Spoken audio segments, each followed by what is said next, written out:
You are now rocking with the hottest boxing podcast in the land. True Media Boxing Radio with your host, Coach Malachi Williams. True.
For the thousands in attendance and the millions watching around the world,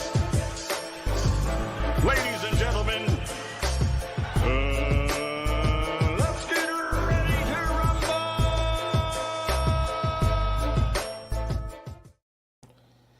Yeah. What's up, family? This is our boy, Coach Malachi Williams in the building. We back. True Media Boxing Radio, man. We're back up in here. Happy 4th of July. A lot of people out there celebrating the 4th, America's independence and stuff like that. America's independence from the British and all that stuff there. Just the rabbit hole goes so deep. There's so much I can talk about that, but I won't. There's no need to. This is a boxing platform, so I'm going to just stick to that. Salute everybody in the chat, man. What's going on, fam?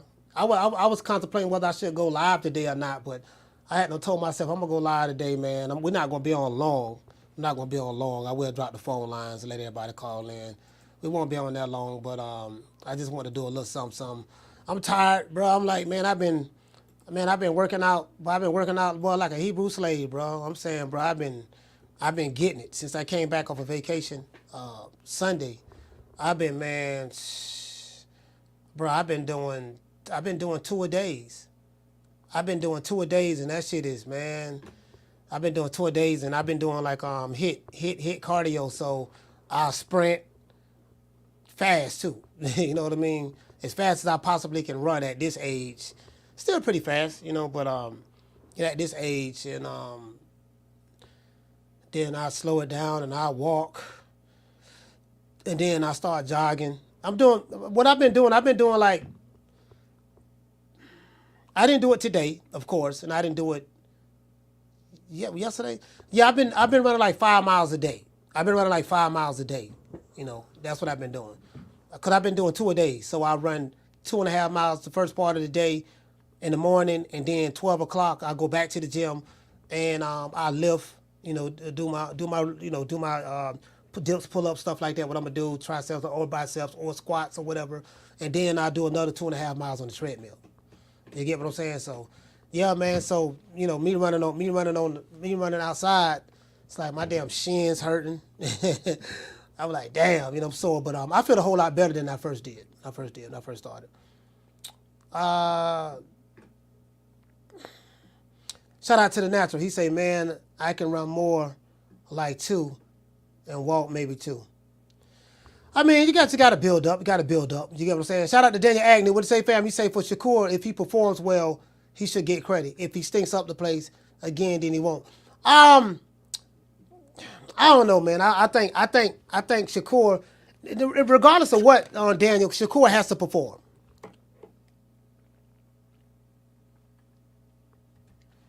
Regardless of what, Shakur has to perform.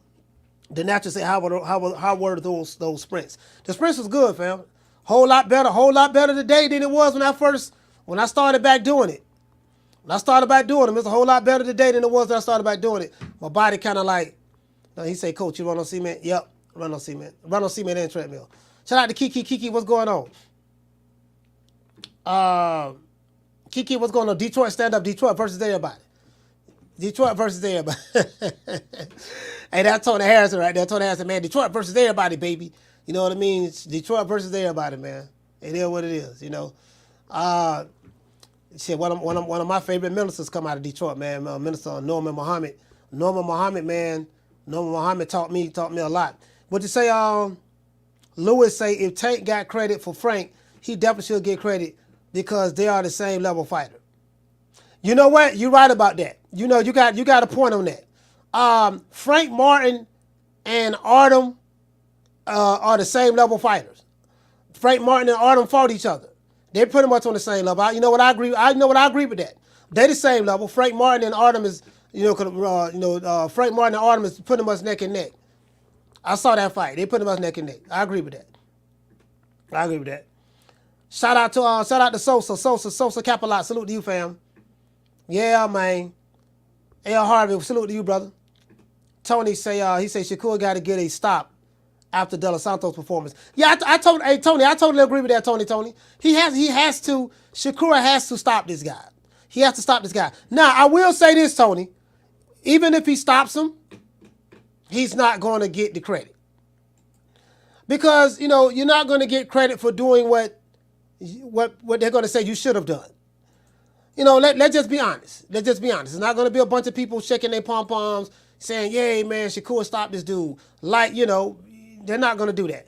Because you're going to have people who don't like Shakur. You're going to have people who don't like Shakur are going to sit back and say he didn't say anything.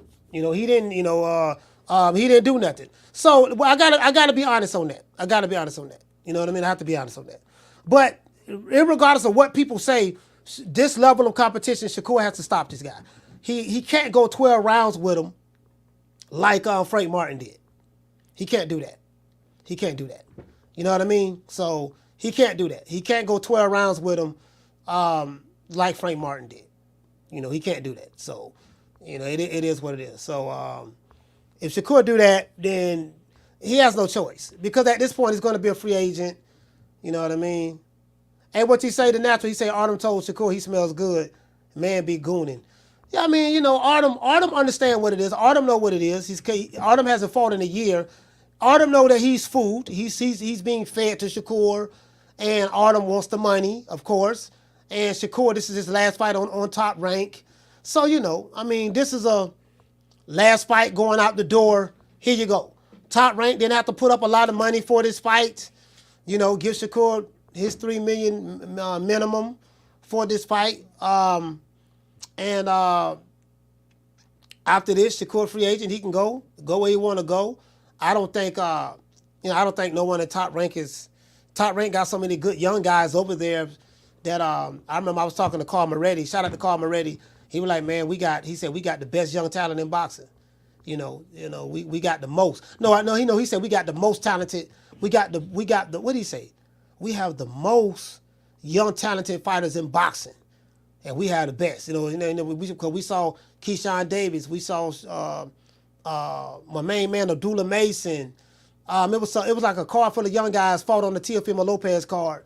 And they were like, yeah, man, shoot, stuff like that. So, man, Top Rank they keep some young guns. They keep some bullets in the chamber. Unlike Mayweather Promotions, they only had one bullet and that rest has 38.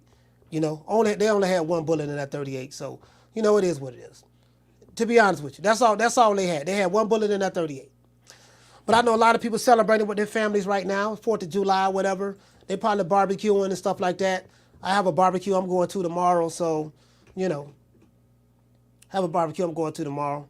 Even though I'm on a what you say, grip today, what you say, fam, you say that's a pretty high standard considering his track show from his last outing. Okay. All right. Well, his last fight was his last fight. Let's see what he do with this fight. What you say, AJ? He say, looks like they actively recruit new guys.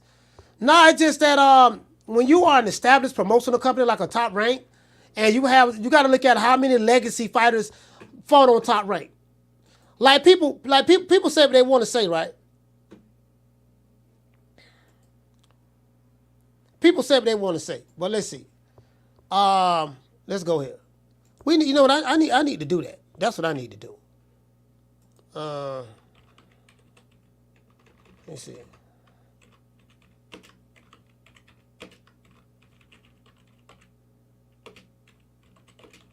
I'm trying to look up something.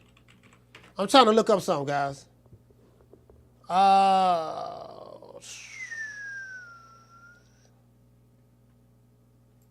Boxing history.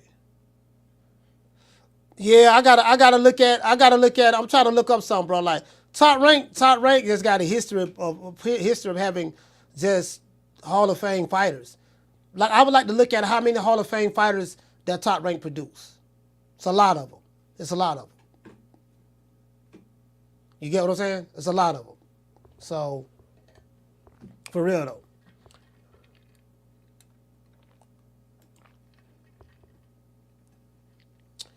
Let's see. Hold on. I'm trying to see what's up. Yeah, that look like a troll right there. G5, salute, fam. What you say, fam? You say salute, coach. Salute to you, fam. Sergio, what's going on? Carmel Moulton at the Diaz Masvidal press conference, coach.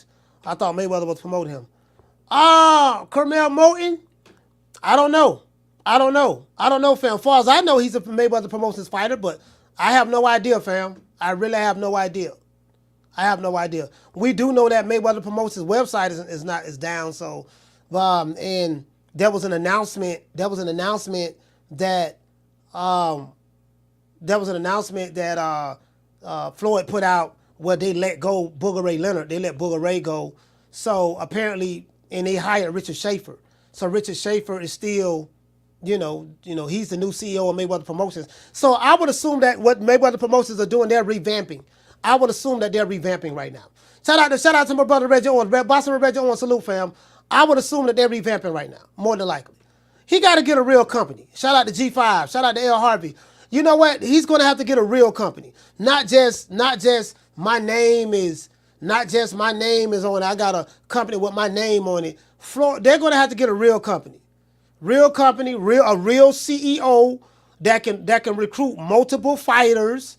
That can recruit multiple fighters, build a stable of fighters. Like he got to get a real company, like a Top Rank.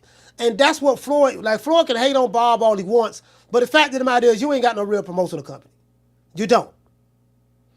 Hell, De La Hoya, even though De La Hoya be on coke, De La Hoya got a real promotional company. De La Hoya has a real promotional company.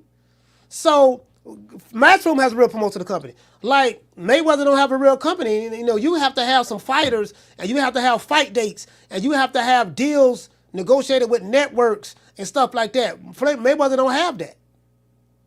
He don't have that at all. You get what I'm saying? So, first thing, he's going to have to get a real company. That's what he's going to have to do. Has to get a real company. As it relates to Shakur, let's see what's going on. Will Shakur get credit for beating Artem? I can't even pronounce his last name. Harutyunyan, or whatever the case may be. Harutyunyan. Harutyunyan, you know what I mean? Harutyunyan, right? So fans, and I showed this yesterday, fans have been clowning Shakur Stevenson's next fight against Artem Harutyunyan, right? Ever since Artem showed up to the face-off in a double-breasted two-piece suit. That's what they had on. Like, I ain't gonna lie, he looked pretty good. He didn't look like a fighter. He didn't look like a fighter, but he looked pretty good. You get what I'm saying? Some fans say that Artem looks like a used car salesman. Others say that Artem looked like he sells life insurance. Others say differently, right? Some people say that Artem looked like a manager or maybe someone else's promoter or whatever, right? But most fans say Shakur. One thing they did agree with, most fans that I saw on Twitter, well, on the application called X, formerly known as Twitter, most fans say that Shakur has to make a statement in this fight by knocking Artem out Saturday night. True. Yeah, he's gonna have to knock him. He's gonna have to knock this guy out. He's gonna have to knock this guy out. When you have been built as an elite fighter, you have to do what the elite fighters do when they get subpar competition in the ring. Especially when you are built to be on a level that's supposed to be so high. You get what I'm saying? So that's what he's gonna have to do. If Shakur don't knock him out, the Tank Davis fans and the Devin Haney fans will clown Shakur Stevenson for sure. They're already doing it right now. The question I have for you guys is this, and for the fans is this. will Shakur get credit for beating Artem Saturday night in his hometown of New Jersey? Let's give everybody a round of applause.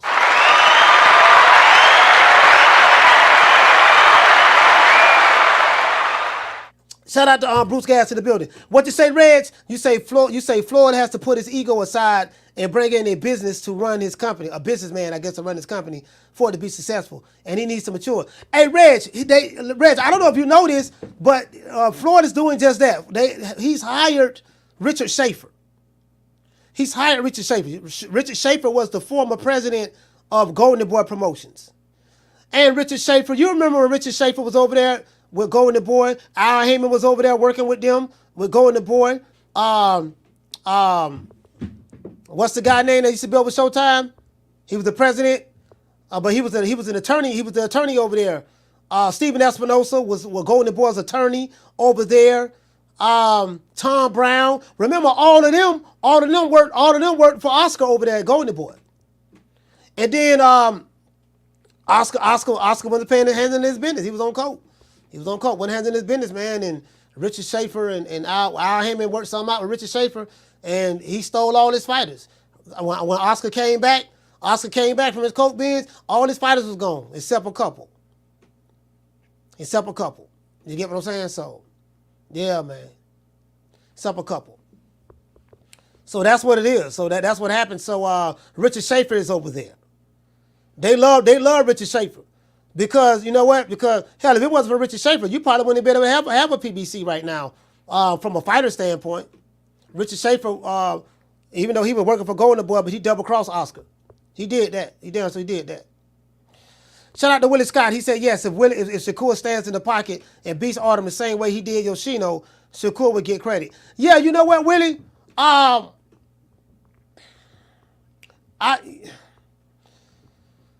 I mean, it's a catch-22, fam. You know, he has no choice but to stand in the pocket, catch, pick, roll, slip, counter. You get what I'm saying? He has no choice but to fight that style.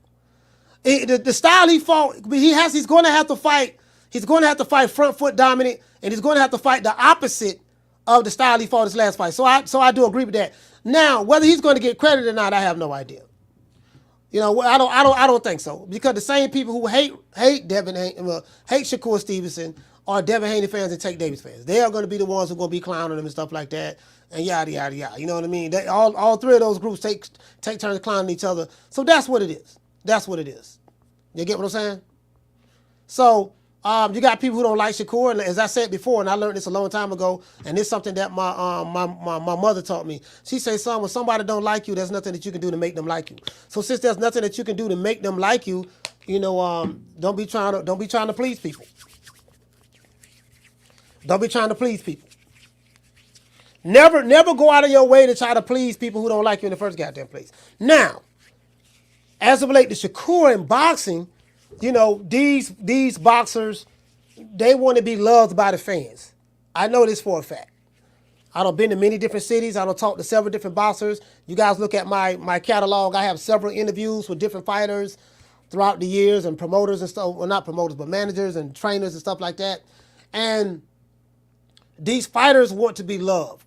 And there's a lot of fighters that I've spoken to off record that I don't have interviews from, but I've spoken to off record. These fighters want to be loved. They want to be loved. They want to be accepted and stuff like that. You know what I mean? Stuff like that, right? So they don't like, this is why it bothers some of these fighters, like y'all call Shakur Tweeterson.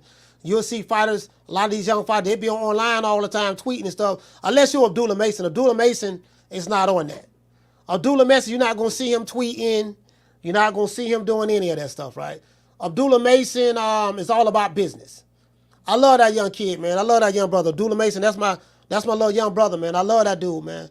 I got a good relationship with his father. His father is not want to be all in the videos. His father's a real Muslim.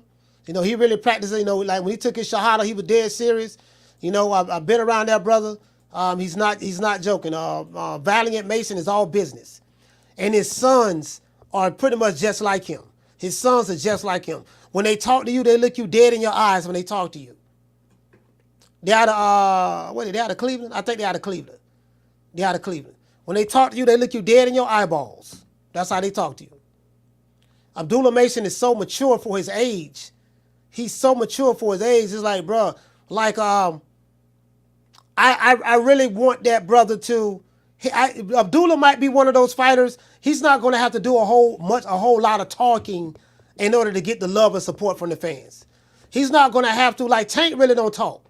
Tank really don't talk much, to be honest with you. He's starting to talk a little bit more now, but he's not a Teofimo Lopez, how Teofimo talks a lot, or he's not a Tyson Fury or a what's the other fighter that likes to talk a lot? Yeah, Keyshawn Davis. Keyshawn Davis. He's not that. Keyshawn Davis. You know, he's not that. You know, so he's more reserved, very soft-spoken, very humble, but he's a killer. True. He's a killer. For real. Like literally. That boy ain't nothing to play with. He one of them type dudes. You want them type dudes, you be talking trash, hollering about what you gonna do. He like, all right. He be like, yeah, all right, man. Well, look, man, I don't want no problem with you. Yeah, they're gonna beat your ass. I'm gonna do A, B, C, and D. All right, man. Well, you serious? You want to fight? Yeah, I'm gonna knock your ass out. All right, man. You want to fight right now? Yeah, okay, cool. Next thing you know, bam, bam, bam, bam, bam, bam, bam. You like, oh shit, what the hell happened? Man, I didn't know you was like that. But like, yeah, he for real with it. Eric, what you say? Eric Grammy say Cleveland. Damn, Heyman let Mason slide through. No, he didn't let him slide through. It's just that they didn't want to say anything about I don't think they wanted to sign with Al Heyman. None at all. Shout out to Bernard Banks. He say, Coach, you ain't gonna say nothing about your boy Ryan? What about Ryan? What you mean I'm not gonna say nothing about my boy Ryan? Ryan Garcia ain't my boy. What about Ryan? I don't give a you know shit. Y'all know me. I don't give a fuck about none of y'all fighters like that. Keep telling y'all that. I don't give a damn about y'all fighters. None of them, to be honest with you, but a handful. But what about them though? Shout out to Legacy Define. He said we be talking ish sometimes, but fighters put their life on the line for our entertainment. No, they don't. No, they don't. That's not true. Fighters do not put their life on the line for the fans' entertainment. That's not true. That's not true. You show me one fighter that put their life on the line for our entertainment. Bernard said he being racist on Twitter. Who being racist on Twitter? Ryan Garcia? What did he say? What did he say and what are y'all going to do about it? Let me open up these phone lines. Let me open up these phone lines so y'all can call the show. What did he say and then what are y'all going to do about it? What Reg? Reg, I just saw a message from Reg. Reg, where you at? Reggie Owens. He say Ryan Garcia ain't say nothing that they ain't heard Drew Titan say with the white guy on the panel. Let me open up these phone lines. Hey, what you say, Reg? You say Ryan Garcia ain't say nothing. They just want to cry. Well, let me drop the phone line and let these niggas cry then. What did he say? He said Ryan was trolling as usual. What y'all gonna do about it? Whatever he said, what you gonna do about it? Let me drop these phone lines. As a matter of fact, I'm gonna skip tradition. I'm going to just drop the phone lines. I normally give thanks to Al Heyman and stuff like that. You know, but as a matter of fact, I'm going to give thanks to Al Heyman. Well, you know, I guess I got to be like everybody else and thank Al Heyman. I can quit my job now, baby. 6 figures, baby. You feel me? I'm about to But a name. Do you have a name? Oh, nah, I ain't got no name, you know. Name them names, man. They know who they is. Name them names, please. The names need to be named. They know who they is. The Mexican monster. Phone lines open, man. You want to talk some shit? Call me. Start some shit, bitch. Sup, fool? You gonna talk shit about me, homie? Where you from? Hundreds of niggas is waiting for your motherfucking call and they all talking shit about you right now. Call the coach at 530-494-9636. We waiting on your bitch ass. Phone lines open, man. 530-494-9636. Phone lines open. Man, I'm so goddamn, bro. I ain't gonna say a lot to you, bro.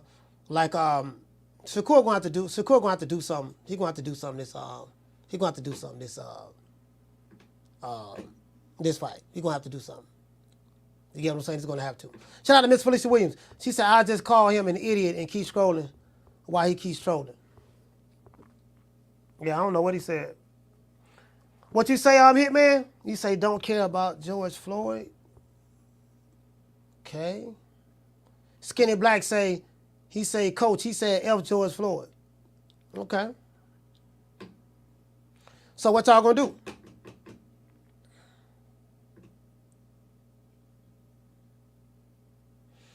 You know, if Ryan Garcia, if that's what he said, I didn't hear it, but if that's what he said, what are y'all gonna do? Those who are mad, what you gonna do? Shout out to L. Harvey, salute fam. Shout out to EMT Rick, salute. Superman, salute. Eric Grimer say, he say, fuck dudes mad at Ryan for when Bill called blacks monkeys. Yeah? Yeah, pretty much, yeah, Bill do that. He do call blacks monkeys. But I think that's different though. What you say, Hitman? He say, this is what Ryan does, say nonsense on Twitter all day. What you say, Ramisu? What you say, Ramisu? You said, yeah, I agree. Shakur has to show us if he's hype man or not. Well, you know what? The only way he's going to be able to show that he's Superman, he's going to have to do it against an elite fighter, right? So once he gets to that point to where he gets to see an elite fighter, then we'll see what he can do. A lot of people are looking at him. To, you know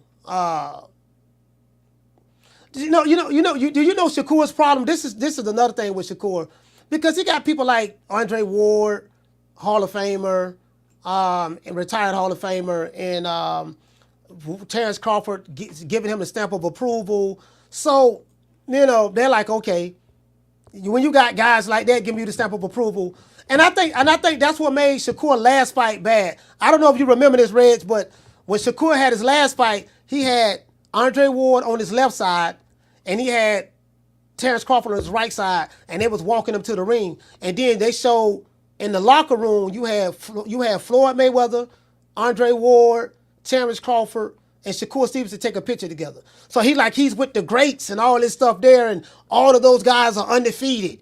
Floyd 50-0, Andre Ward 32-0, and Crawford was 40-0, right? So, you know, you got 50-0 plus 40-0, that's 90-0. And then you got 120-0 with 122. All three of these fighters 122-0 combined, and two of them Hall of Famers. One is a future Hall of Famer. And then when you get in the ring with Edward De Los Santos, you run. You get what I'm saying? You run.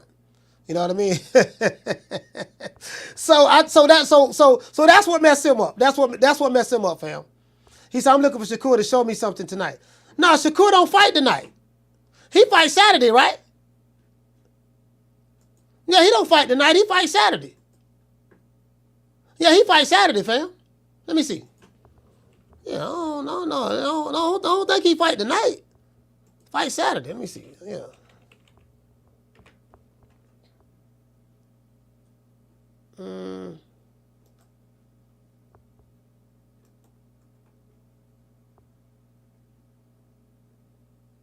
Yeah, he fights Saturday. He don't fight tonight. July 6th. Dude said tonight. Hey, shout out to Kiki. hey, Kiki. I'm like, what? No, that man don't fight. I'm like, no. Shout out to Lita. What you say, Lita? Lita say no running around the ring. Lita, he's not gonna run with this guy. I can promise you that. Shout out to Lita. Lita, what's going on, sis? Hey, Lita, what's going on? I appreciate you. I appreciate you hitting me up. I remember now. Yeah, what is, like, you get what I'm saying? Like, what is, you know, he can't, again, he don't have to worry about running against this guy. This guy's not a puncher. He's not a puncher. He's not a puncher at all. Oh, look like we got a sponsor. Hey, shout out to Mr. Guanacarlo. Hey, okay. For dropping that. Bam, Hundo on your boy. Hey, Leroy! Super chat received. Playtime's over, boy. Hey, what he say? He say fireworks. He say fireworks. Some on me. Hey, listen, give me some fireworks on me. Hey, man. Hey, I appreciate that, fam. He say fireworks on him. But let me tell you something, bro. It is hot here in Florida, fam. Nigga, it's like 99 degrees, 98, 99 degrees right here in Tampa right now, fam. No, there's no wind blowing or nothing. And when it's like that here, you got to add another, it feels like 110 or something like 100 and something, right? About 108, 109, 110 degrees. Because here in Florida, whatever the temperature is, because of the humidity, you're going to have to add another 10 degrees onto that. Anywhere from 7 to 10 degrees on that. Because that's how hot it is, bro. Because you have the temperature, then you have what it feels like. It's crazy, bro. It's just dry air. It's just dry air, bro, right now. No wind blowing, none of that. None of that, bro. I'm like, my nigga, this is too much. You know what I'm saying? That's why I tell people, I say, bro, look like it's going to rain. We need it. Look, I would tell people, people be like, yeah, man, it be too hot in Florida. I said, bro, like the locals, you ain't going to see locals outside this time of day. Locals, anywhere in Florida, you're not going to see them outside this time of day. Well, no, listen, once like 11 o'clock in the morning here, once noon here, from 12 to about 6 o'clock, you ain't really going to see nobody. You ain't really going to see nobody outside. True. You ain't going to see nobody outside. Ain't nobody outside. Listen, if you're from the South, I don't know how it is if you're from the South, right? If you're from the South, like Texas or especially here in Florida, I can speak for Florida. Man, I can speak for this city. Man, we ain't out shang-a-langing. We ain't out shang-a-langing 90-something degrees outside, hanging out. Man, we finna wait this sun go down. When this sun go down, dog. I mean, of course, people got to go to work and stuff. But I'm saying people who you see just out, going about. Nah, bro, nah, you ain't going to see that. You're not going to see that. Not here. Not here. What it say, Creator? You say Polk County has a heat advisory right now. Absolutely, bro. Hey, Leon say, same here in Memphis. Same here in Memphis, huh? He say facts. Heat index in Dallas is 110 degrees. That's crazy, bro. 110 degrees, that's crazy.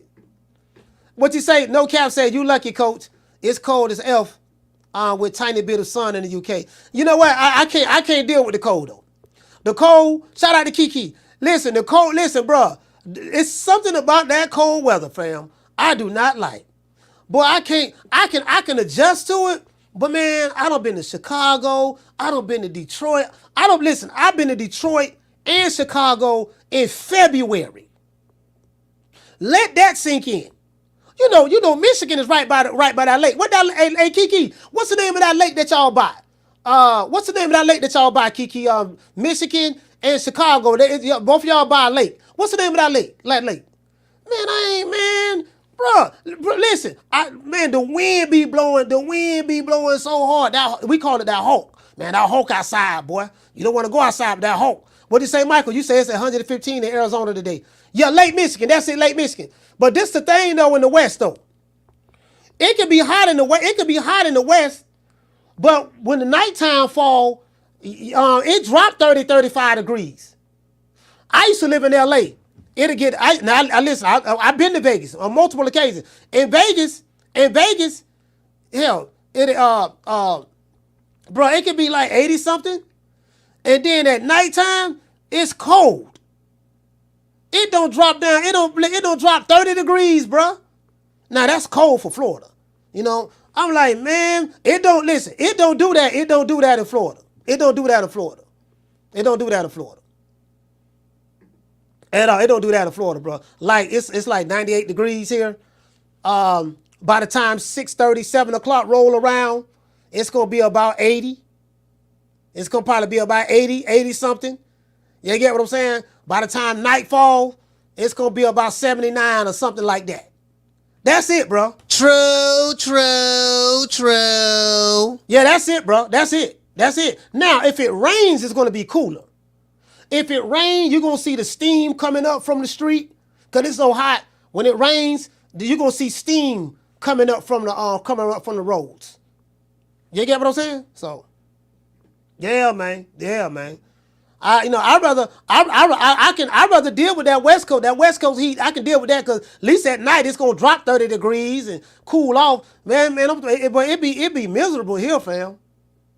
You take a shower, you gotta take, bruh. In the summertime, if you live in the South, I don't know about everyone else, but here in the summertime, bruh, you're gonna take about 2-3 showers a day. You're gonna take about 2-3 showers a day here, because you can take one in the morning, and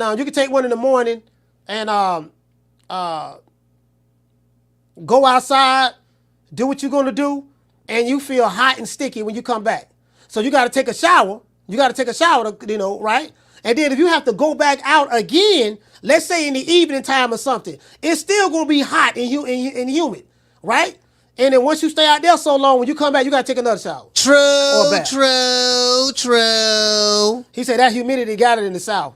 Dirty South. That's crazy, man. It's crazy.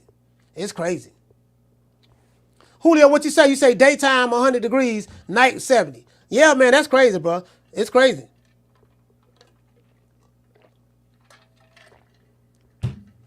Man, I'm trying to tell you, bro. But I can't listen. But that cold. But I was in Omaha, Nebraska, fam. I'm in Omaha, my nigga. It gets so cold in Omaha. We talking about 20 degrees, 25 degrees, wind chill factor of 8 degrees or -8 or something like. Man, let me tell you something, bro. I was in Omaha, bro. Now it get hot. It do get hot in Omaha. It gets hot in Omaha, Nebraska. But in the wintertime, boy, that cold hit different in Omaha, fam. The wind be blowing, man. The wind be blowing? No, sir. No, my God, bro. Boy, you better be strapped up in Omaha. Detroit, well, anywhere in Michigan. Listen, Michigan, Illinois, New York, New Jersey, Pennsylvania,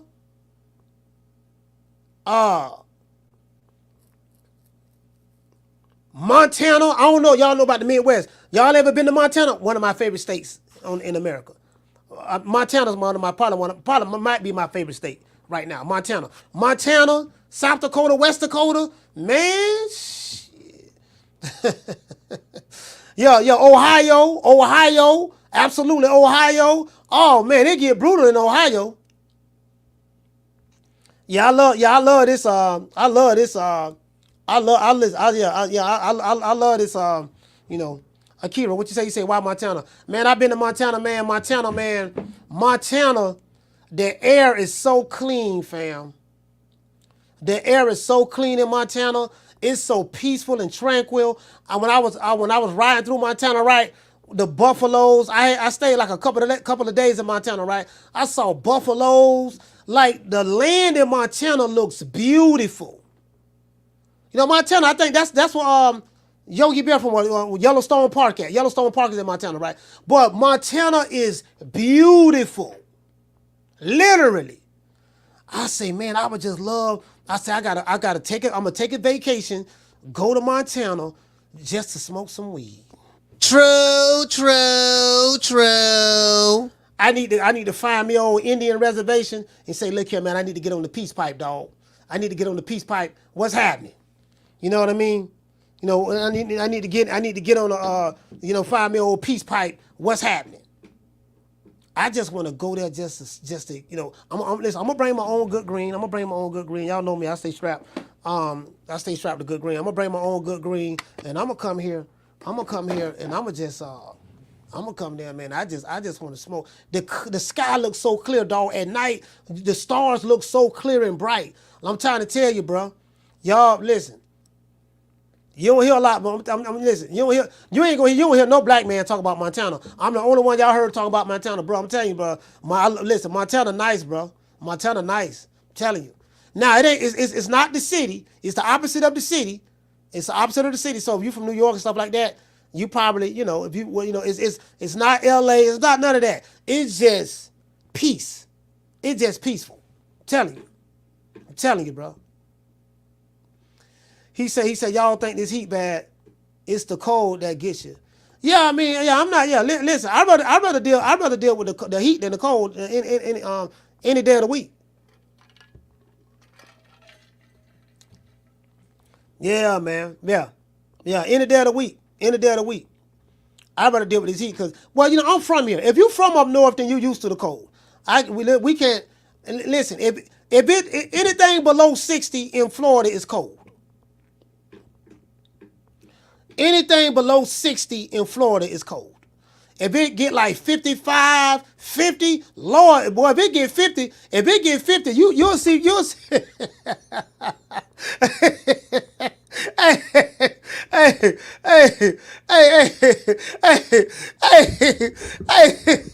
he best try to get 50 degrees. Now, it get cold in Tallahassee, like in the panhandle parts of Florida. It gets cold in the northern parts of Florida because they're right there by Georgia and all that stuff there. So it get cold up there. But where I'm at, I'm in West Central Florida. From West Central Florida on down, bruh, let it hit 50 degrees.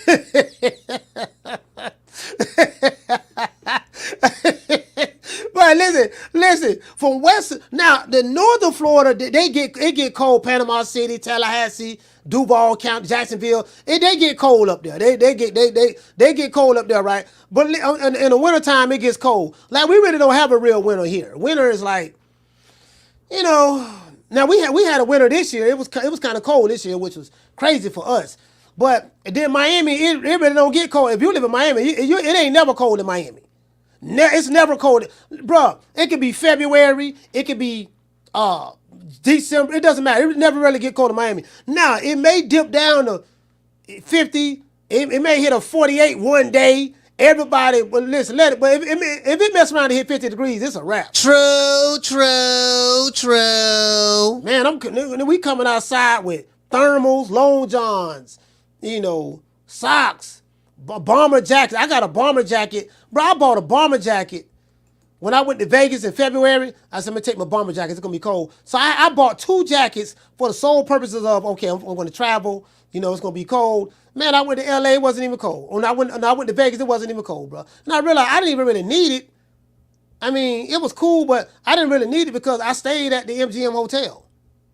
So everything to do was there. And then there was a mall right there at the MGM. There's a shopping mall right there in the MGM. So we was in the mall and we left. We ended up leaving, though. We ended up leaving the MGM and hung out a little bit.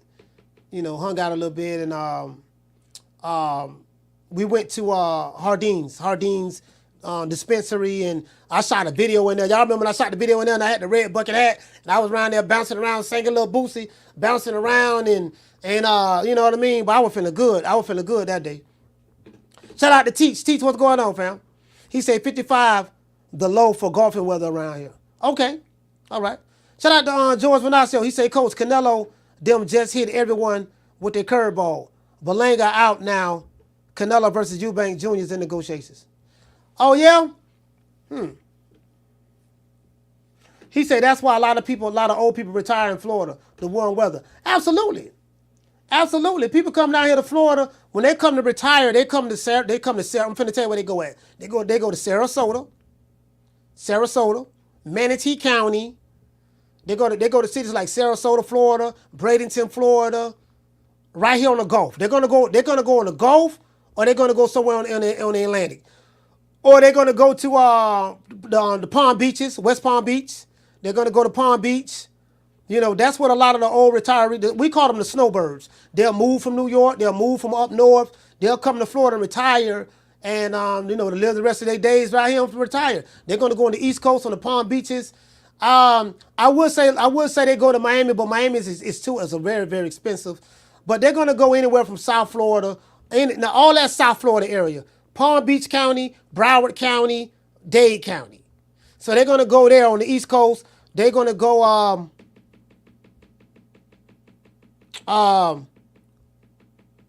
They'll go to Fort Myers, Naples, Florida, anything on the West Coast, on the Gulf, or anything on the East Coast. That's where they go at. What you say, Willie Scott? The Keys?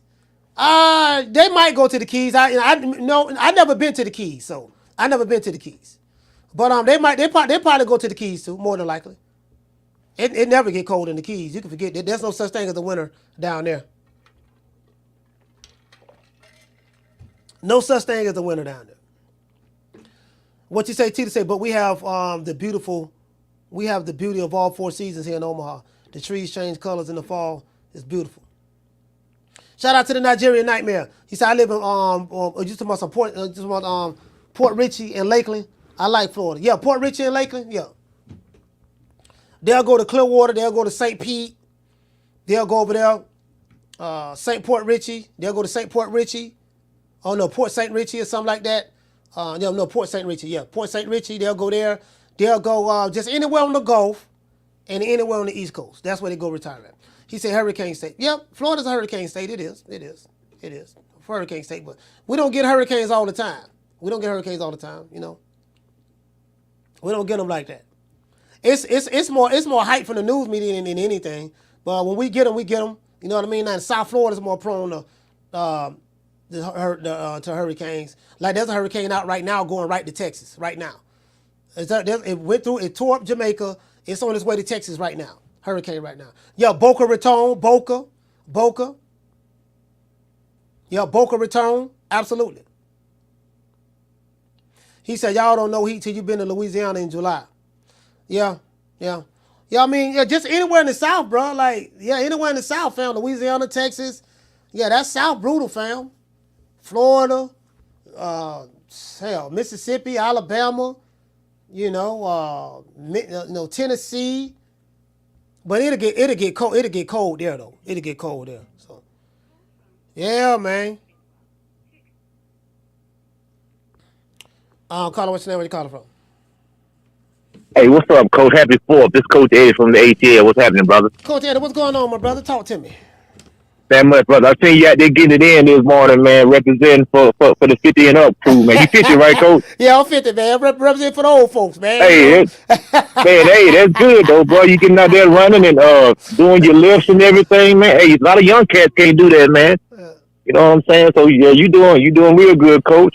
As far as the topic today, I don't think Shakur gonna get any credit. Only time you get credit if you like the guy. If you don't like a certain guy, he ain't gonna get no credit no matter who he fights. You know what I'm saying? But you like the guy, you gonna give him credit for whoever he fight. You know what I'm saying? Just like KQ, he loved Tank. He said it don't matter who he fight, he knocking them out. You know what I'm saying? So he gonna get credit. At the end of the day, this is what happens when the best don't fight the best. You ain't gonna get no credit because y'all guys still not fighting each other, man.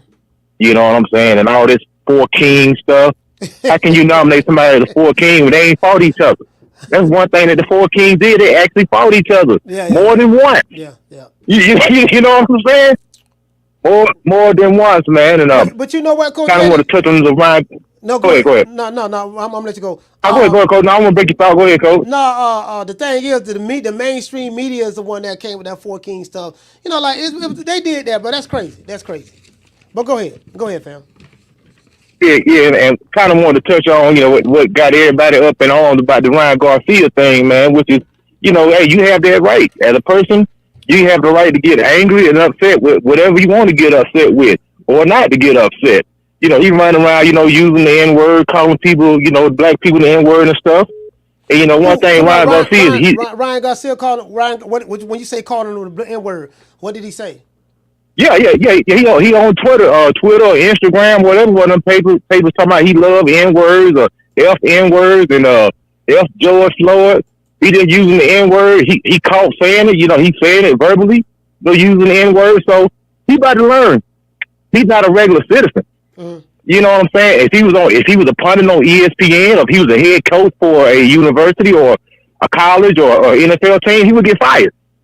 He's not a regular person. He's a celebrity. So, he's going to get some backlash for this. At the end of the day, somebody going to do... Go ahead, Coach. I didn't hear it because I don't listen to Ryan Garcia's lives. I like his Twitter X Spaces. I don't listen. I never been on it. But this is what I say. This is what I say, right? As relate to that. I played a video the other day, yesterday, where Edgar Berlanga was saying nigga. Yeah, man, I told that nigga, yeah, man, I'll slap that nigga, I'll slap that nigga, slap the taste out that nigga mouth. Like literally Edgar Berlanga, I can play the video right now. And Fat Joe, Fat Joe been saying niggas for years. Fat Joe, Terror Squad.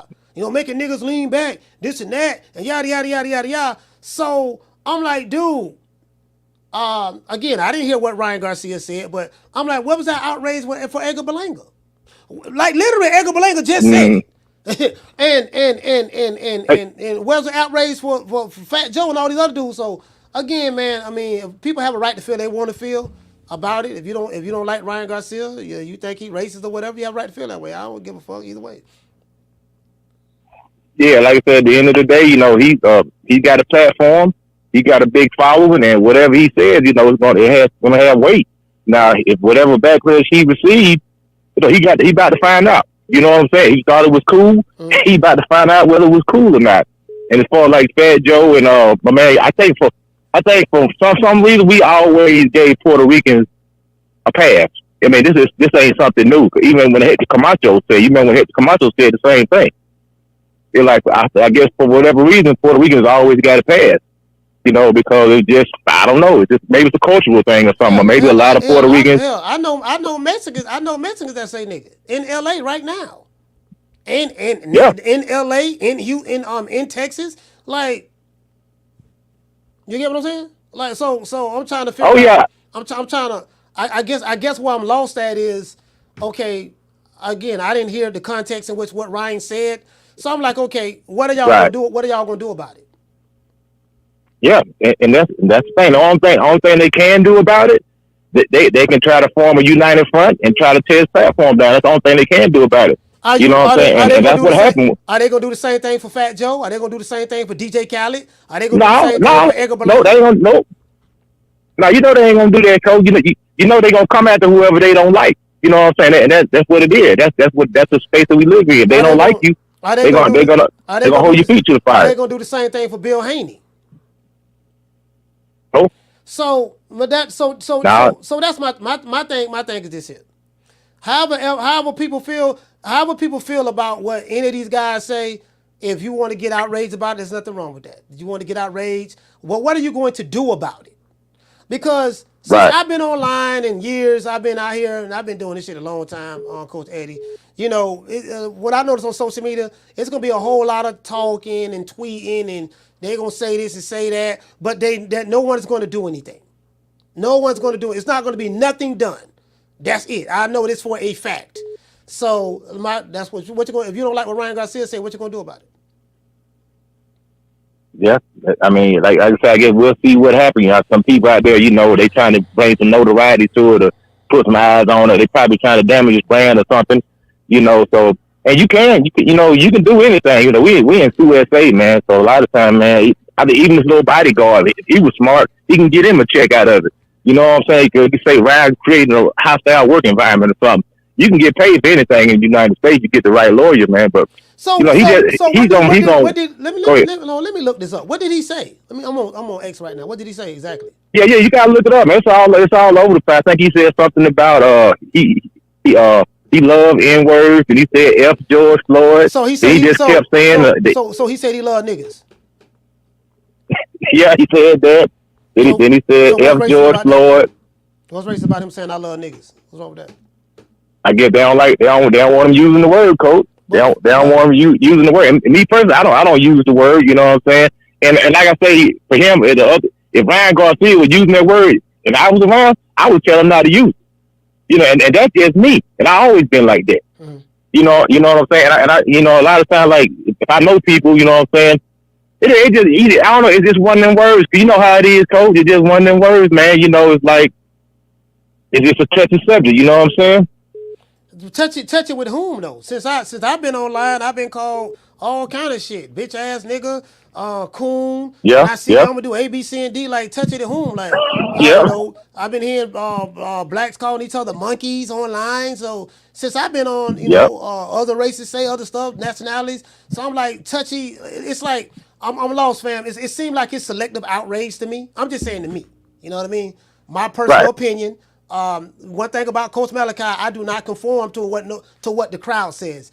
So it seems like it's selective outrage. If you feel that Ryan Garcia is a racist and you hate him, okay, fine. You have a right to feel that way. I don't give a damn. What are you going to do though?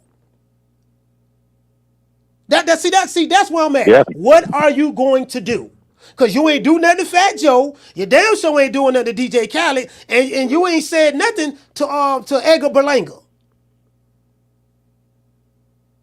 You ain't said nothing to Edgar Berlanga. And ain't nobody checked Bill Haney about calling blacks monkeys. So I'm trying to figure out what's, like, okay, what are y'all? I said, what are y'all? I don't want to say what are we doing. What are y'all doing? Because I know what I'm doing. That's what I'm asking. Right. Like I say, I'm not in the uproar about it or nothing like that. I'm just saying, people, you know how people are. They gonna get out there. Me personally, I don't use the word myself. I used to use it, but now I don't use it anymore. You know what I'm saying? But that's to each his own individual. You do have freedom of speech, but at the same time, when you say something, you got to be held accountable, or you can be held. I ain't saying you got to be, but you can be held accountable for what you say. So he shouldn't be surprised if somebody tries to hold him accountable, or he loses sponsorships. Because a lot of times he might have some sponsorships. Maybe be like, you know what? We don't want this guy to represent our brand anymore because he's using this type of language. He's a celebrity, so he might get dropped. He might lose some of his sponsorship. That may be a way that he may be punished monetarily. I mean, you can't do anything. All you can do is just hit him in the pocket as far as with his sponsorship. So that's really all you can do. All right. Well, let's shout out to Coach Eddie. Salute, fam.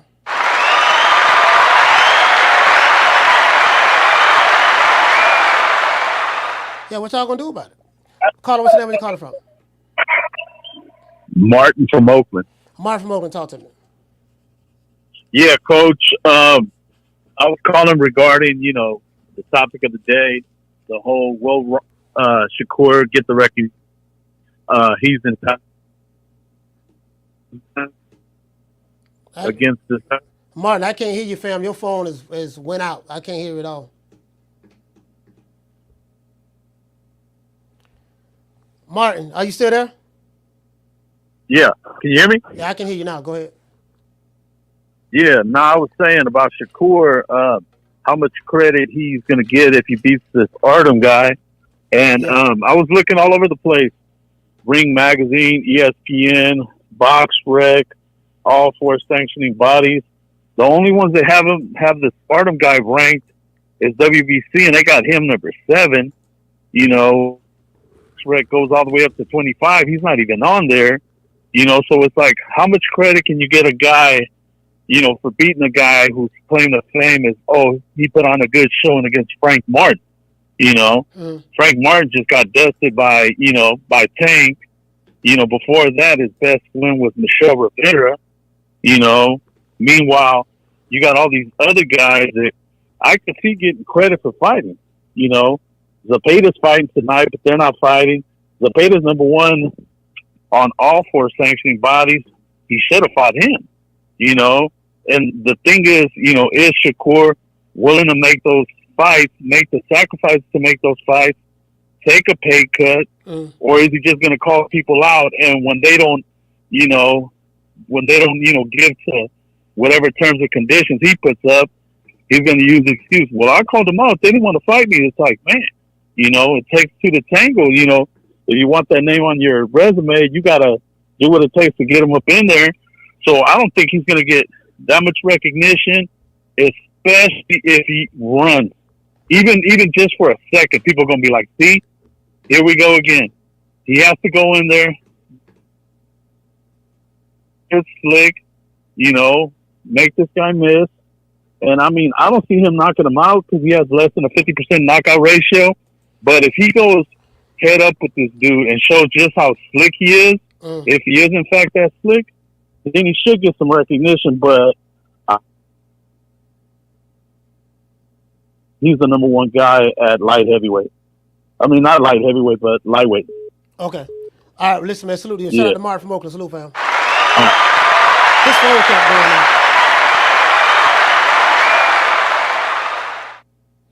Hold on, somebody sent me that. Somebody just sent me the Ryan Garcia audio just now. I'm finna play it. Caller, what's your name? Where you calling from? It's Curtis from Long Beach. Curtis from Long Beach, talk to me. Man, I don't think he's gonna get credit. You know what I'm saying? Like this whole Tank situation is just making it worse. You know what I mean? Like Shakur got to, you know, kind of do what you told Bill and Dev to do. Like, don't say that dude's name, man. Just do you and do the best you can do without that dude. You know what I'm saying? And let the people put the pressure on Tank to fight you. You know, you calling Tank out, it ain't gonna really help you, because you can go in there and stop this dude in 2 rounds, and you can look too good, and they really not gonna fight you. I already see that they hesitant to fuck with you, but you can't get fights with not just Tank, but anybody. Don't nobody want to fight you, and everybody, we all fought Shakur for it. Like, you got dudes telling them to take this and take that, and you know, make these fights, but so far, Dev is the only one that sent him an offer. He turned down that one offer. Ain't nobody else sent him nothing for him to turn down and be outrageous about. So ain't nobody it's just nobody's dying to fight this dude, and that ain't his fault. You know what I'm saying? So no matter what Shakur do, I don't think he's really gonna get credit outside of just, man, chase your own greatness and just do everything that you can do outside of these dudes. Fight everybody else that's willing to fight you, because I don't see anybody that's willing to fight you that everybody will give you credit for. Dev didn't fight you. Lomachenko didn't fight you. Tank not fighting you, and the dudes that are fighting you, they ain't giving you credit for them. So just fight everybody else and make your money doing that, and let the chips fall where they may, because I don't think you get any of these fights unless you become a big name on your own without these dudes. Well, I mean, that's my call, man. Yeah, man. I mean, Shakur, he's going. You know what, Curtis? He's going to have to put on a spectacular performance. And like you said, only one guy gave him an offer. I don't think that offer was real, anyways, because as soon as he said he didn't want the offer, they didn't even try to make a counter or try to make that fight happen. They pretty much just left it at that and ran with it. I don't think the Haneys wanted that fight. That's just how I feel personally about it. They didn't want that fight at all, because Devin was moving up to 140 anyways, and he was busting out the scenes at 135. He wasn't going to fight Shakur at 135.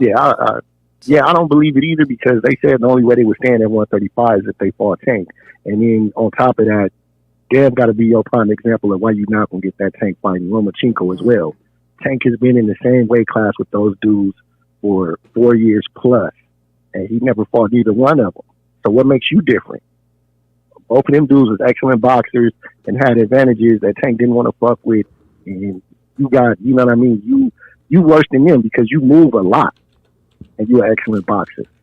So he ain't about to fight you, dude. Like, just go and do what you do, man. Don't worry about that dude. Unless you get a guaranteed contract with his name on it, that's the only way I'm believing it. And you know what I mean?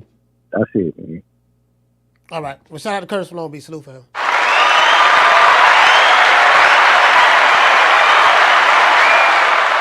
Somebody just shout out to I ain't gonna say who sent it to me, but somebody just sent me this audio. Listen to this audio from Ryan Garcia.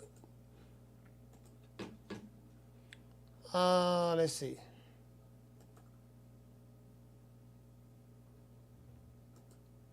Hey, let's go bring George Floyd back to life and kill that nigga again. Relax.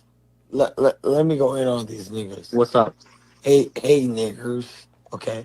Now what? Fuck that nigga. Relax. Let me go in on these niggas. What's up? Hey, fuck you and fuck Muslims that fucking rape little kids. Bro, fuck all you motherfuckers, bro. You guys are weird as fuck. Fuck all you Muslim ass fucking weird ass fuckers. Damn, I don't even know if I can play this on YouTube, because YouTube, if I'm playing this on YouTube, they'll probably say YouTube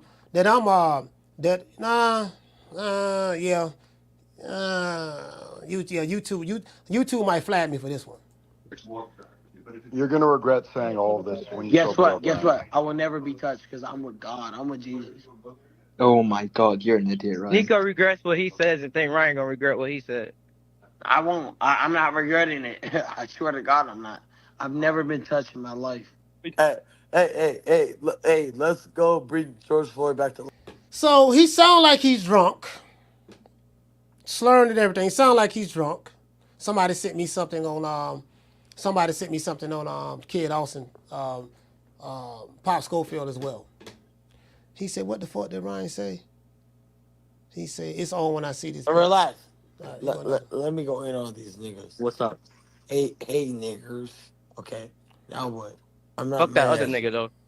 Fuck no, really, fuck that nigga. I smoke that other nigga. No cap. Say something else. I'm gonna come wave you at a smack shout you. Relax. All right, so let me go in on these niggas. What's up? Hey nigga. Yeah, YouTube. I'm gonna get a call. I'm gonna get a call from YouTube on this here. I can tell you. I could damn near. I don't know, man. I don't know. I'm probably gonna get. They probably gonna get me with this one. Caller, what's your name? Where you calling from? Coach, can you hear me? Yes. Who? Yes, I can hear you. Who is this? Hey, we did it first. Oh, we Steve. motivate even the great. It's Steve Kim. What's going on? Steve Kim, what's going on, fam? What's happening, man? Well, I'm driving over to my friend's house for a barbecue that they're having, and I've been listening to your fine program. And boy, Ryan Garcia brought the afternoon fireworks on 4th of July. Yeah. Somebody. So I had two people send me the soundbite. And I'm like, whoa, okay, all right. So I see what everybody's upset about. I didn't hear it though. This is my first time hearing it. Johnny, Ryan Garcia has shown you who he is for the better part of 6-7 months this year. His behavior. Yeah. And now I guess he crossed the line. And my view is, folks, this doesn't really change the way anyone should feel about Ryan Garcia. He is who he is. He's given you a lot of evidence to the type of person he is. I don't know if he's deranged or disturbed. But I was told that he's a marketing genius and that he's smarter than all of us and he's crazy like a fox. But now he's a bad guy, which I find ironic. So you're of the opinion that he's always been a bad guy. It's just that now that he said the hard N word, that this shows he revealed who he was. Yeah, I mean, look, I don't know if he's always been a bad guy. You have to understand, Coach, I've actually known Ryan since about the beginning of 2017. He was a guy that fought on the local club shows out here in L.A. before he got with Golden Boy. At one time, he was a very nice, engaging kid. But the intoxication from social media and the fame that he's got, and, it's kind of spun out of control. And look, what happens today isn't really out of line for what has happened with Ryan Garcia since the beginning of the promotion with Devin Haney. And, to me, I think it's interesting is that now people are outraged. Folks, you should have been outraged a couple of months ago. So it is funny to me how now people want to be so selective about it. And, my view is, look, I was called a piece of shit by him and his father. It didn't really change my mind about him. I thought it was kind of funny. It's just words. Doesn't really hurt me personally. I got a kick out of it. But now people want to all of a sudden turn on him while he cheated. I mean, let's be honest, a black fighter. I thought he cheated from the weigh-in to the PED test. But now they want, and for months, they were cheerleading him. Like, they were his biggest fans, going on Spaces, telling him how great he was. And now he's a bad guy. Who was they? Right, Coach. No, I'm saying, you said they were cheering him. Who are you saying? The people who be in his Twitter Spaces? The day you were I mean, a lot of people would go out, and let's be honest, there were certain YouTube channels, not yours, that were, I think, exploiting Ryan Garcia, riding the wave, riding the crest, basically becoming a PR firm for the drug test, picking up for him, dredging up every single conspiracy theory, right? Basically acting almost as his PR agency. Yeah. And I'm thinking to myself, now, wait a minute. Can't you guys just tell the truth and say, wait a minute, let's let the evidence come out? And they were still on him, and now they find themselves in a very awkward position because when you defend a guy so much to this point, okay, now what? Now what do you think of him? Well, see, this is the thing. This is the thing, right? This is the thing. From what I just heard, and I don't want to play it again because YouTube is, YouTube is. Yeah, be careful. Be careful, Coach. Come on now. YouTube, boy, they not even playing. He said they demonetized my channel and everything, but he's definitely looked upon now as a racist. This is the thing that get me. Ryan Garcia have all of these black employees that work around him, his security and everything, right? And I say this time and time again. when did Ryan Garcia? Well, when did the people who are around him, or the people who follow him on X, what is the X Spaces? I've never been on Ryan Garcia's X Spaces when he's talking, never, right? So if he's, when did you come to the conclusion that he was a racist? Like, was he a racist a year ago? Was he a racist 2 years ago? Was he a racist 3 years ago? 4 or 5 years ago? Or did this time he just, he just turned a racist overnight? Like, this is the question that I have, right? And the people who be in these spaces that ride with Ryan Garcia or whatever, however they feel, if they want to turn against him, they have a right to do that based on what I just heard he said, Context, I don't know. I guess context don't matter in this case, because what I heard was a soundbite and the stuff that he said, and I don't know if you could put context in that. I mean, it is what it is. Yeah. He said what he said. Like, there's no way. You got to listen. You got to get the proper context. What he said is what he said. You get what I'm saying? Right. And Coach, look, he thinks he's being provocative. And I think there's never really been any pushback on Ryan. I think his parents lost control long ago. All of his handlers are afraid of him because, quite frankly, they need him to make money. He is the gravy train. He's the cash cow. So there's never been anyone to truly tell him the truth. So you've had a lot of enabling. He probably thinks this is all just fun and games. But, I just kept thinking to myself, at what point is he going to hit rock bottom? Not that I really cared, because I never took him that seriously anyway. I mean, what happens now and even down the line, not going to really change my position or my opinion on him. I've thought the way I've thought, and I've been labeled a quote-unquote hater. People, a lot of Ryan Garcia fans don't like me because I haven't gone onto the party line and just parroted them like the way they want to. But I look at this, I'm kind of amused by this whole reaction. It's like, oh, now you guys finally realize he's a bad guy. Guys, he's been the same guy. He's given you every indication since about the beginning of the promotion with Devin Haney, which was, I think, February? I believe that fight was actually kicked off early February, late January. Yeah, but did he give every indication that he's a racist in the beginning of the Devin Haney fight? No, he really hasn't. No, to be fair, no, he hasn't. But I don't know how much you've been caught up on this, but he's ripped Muslims. This is my first time hearing it. Yeah, I mean, it happened all this morning. He said some stuff about Christians, Muslims. He's trying to run the gamut, and he's tried to delete certain tweets, which everyone has a screen grab of, and so once you tweet something like "You're Ryan Garcia," there is no taking it back. There isn't. And I heard one of your earlier callers talk about sponsorship. Look, the way he's behaved even before today, in terms of corporate America, the endorsements that really pay a lot of money, like let's say a Nike or an Apple, that's long gone. That's not going to happen. I think he's too toxic. Yeah. Now, can you get like some independent weed dispensary that doesn't care, that just likes his impressions? Yeah, they could do that. He could still make some money on that. But in terms of real Fortune 500 companies, I think those commercial opportunities are probably over. Yeah, he's done. Especially in this era that we living in right now. Yeah, he's done. From a corporate sponsorship standpoint, he can forget that. Now, the question I have is this: what are the people prepared to do about it physically? From an action standpoint, what are they prepared to do about it? What are the people prepared to do? Well, I mean, again, the best way to hit a guy like this is just don't support him. Boy, if you feel that aggrieved and that offended by Ryan Garcia, and he's a pay-per-view fighter, at least he has been, don't support him. Yeah, he's done.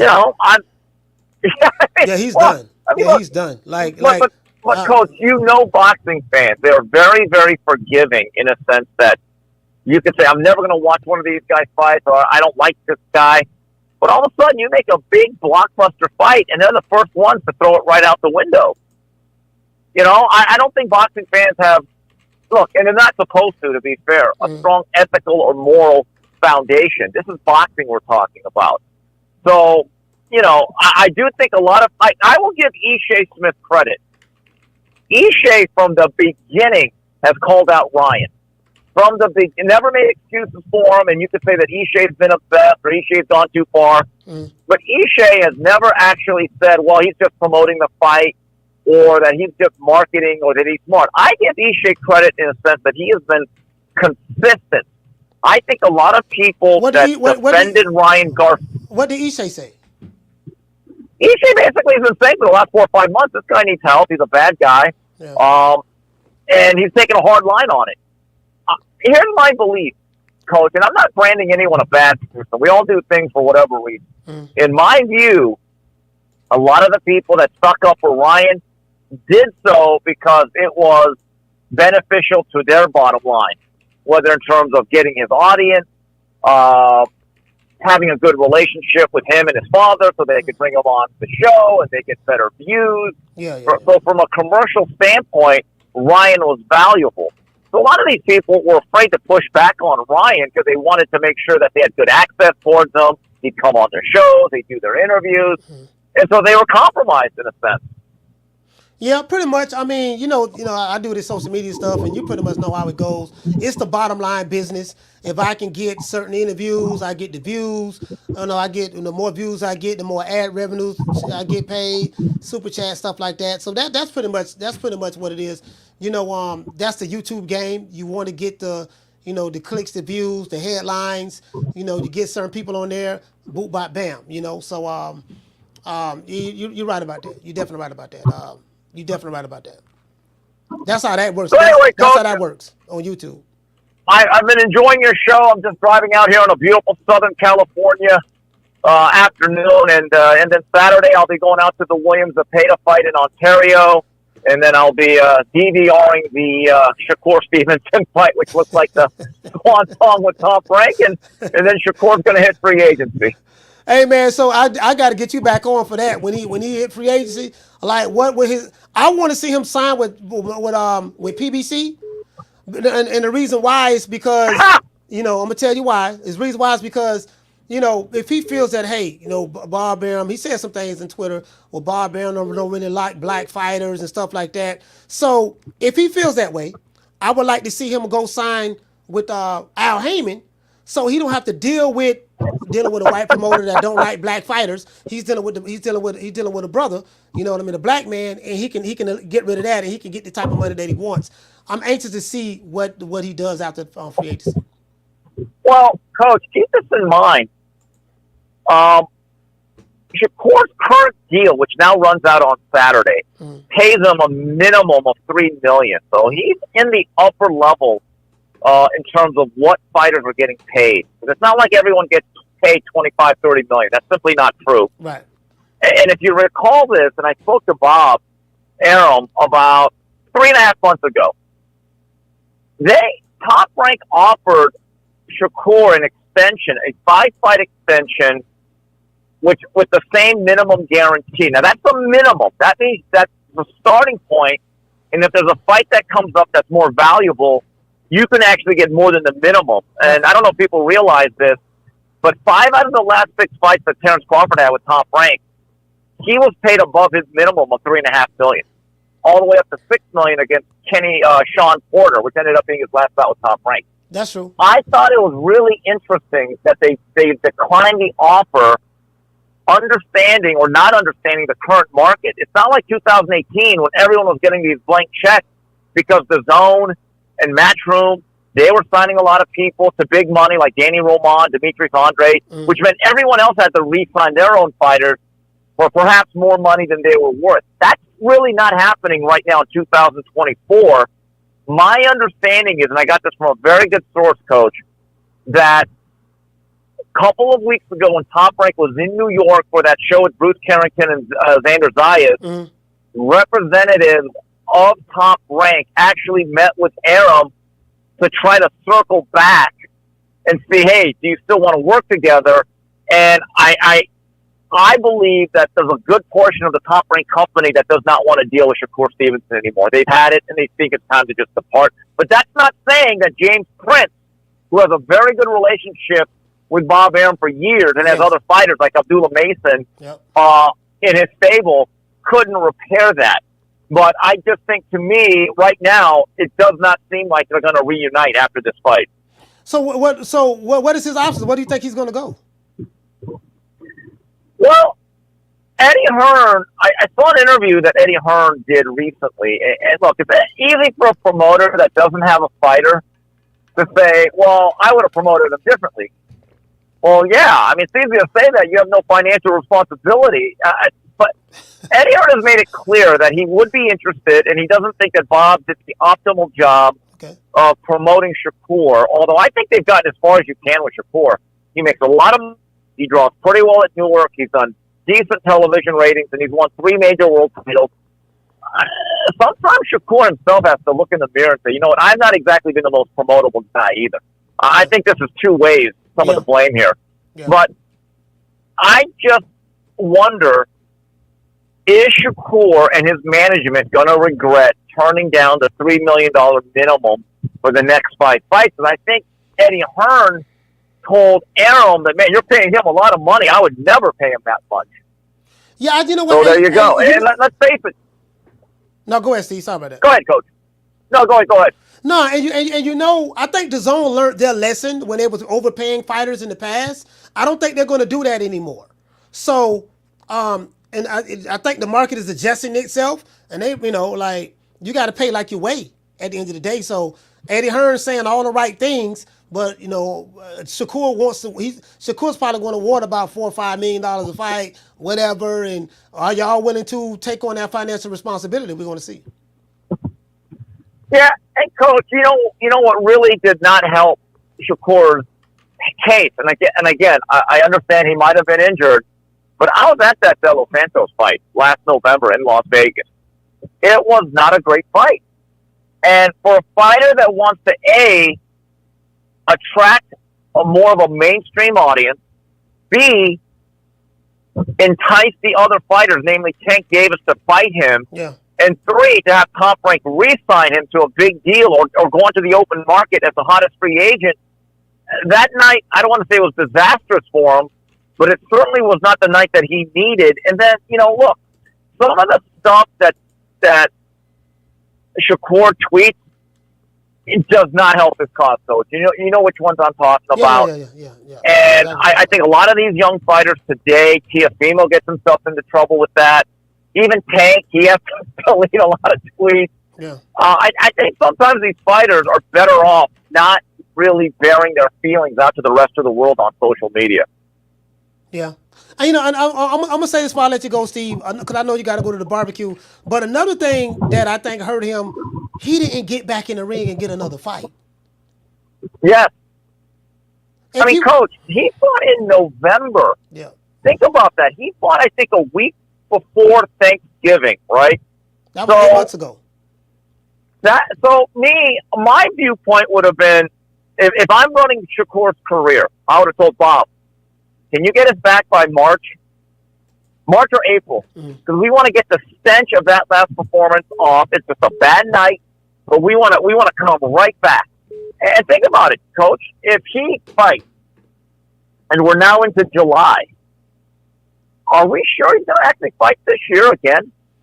Yeah. I mean, I don't. Depending on what deal he signs, there's actually a chance that this fight against the guy who lost his last fight officially is his one fight. I don't know if that really builds his case for that big fight moving forward. Yeah.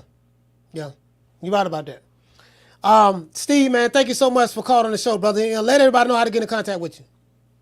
Well, look, I'm on Twitter, SteveKemp323, and then 3 Knockdown Rule with Mario Lopez. We'll be back next week. Mario was on vacation with the family, so he took this week off. And I just want to wish all your listeners and all your audience a great happy 4th of July. All right, salute, man. Shout out to Steve Kemp, man. Thank you so much for calling, fam. Thanks, Coach. Appreciate you. Yes, sir.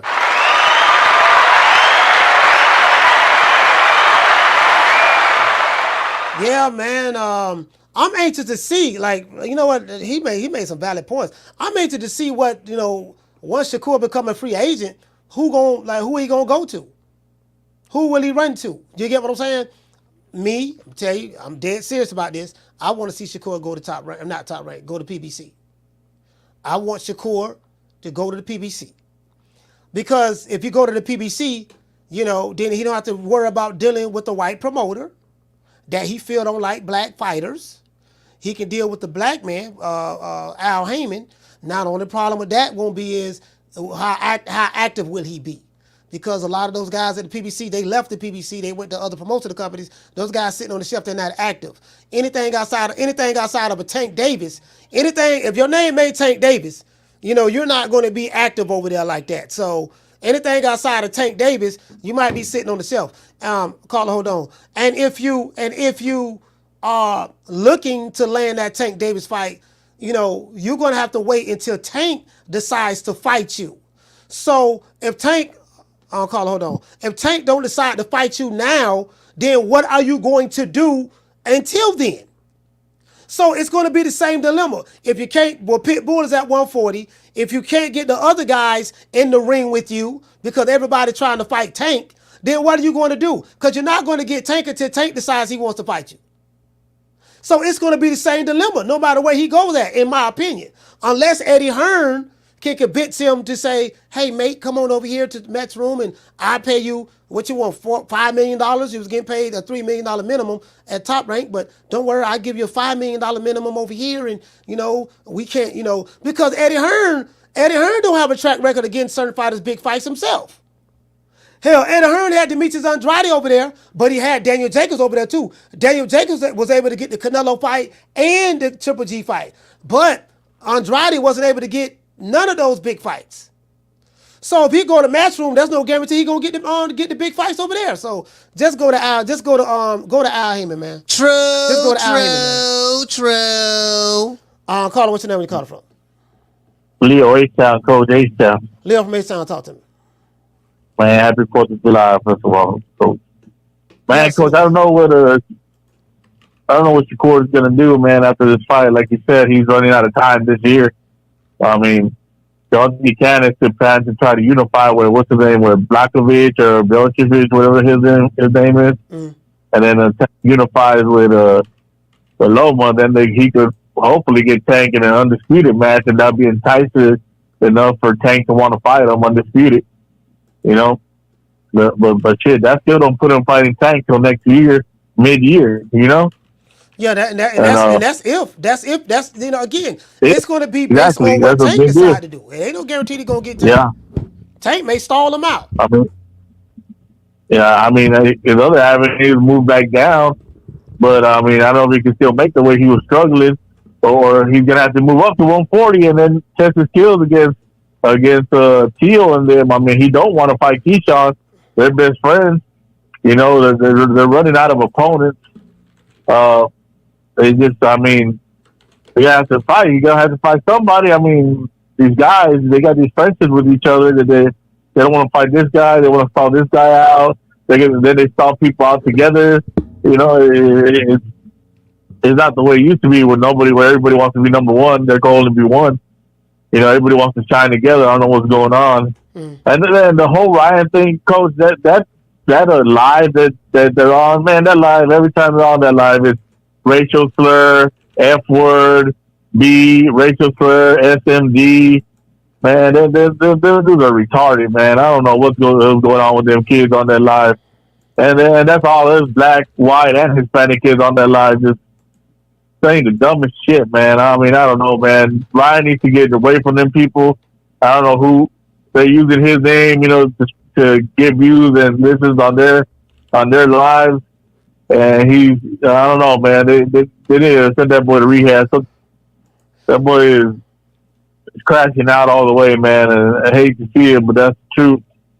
I don't know what's going on with the kid. All right, shout out Leo from H-Town. Salute.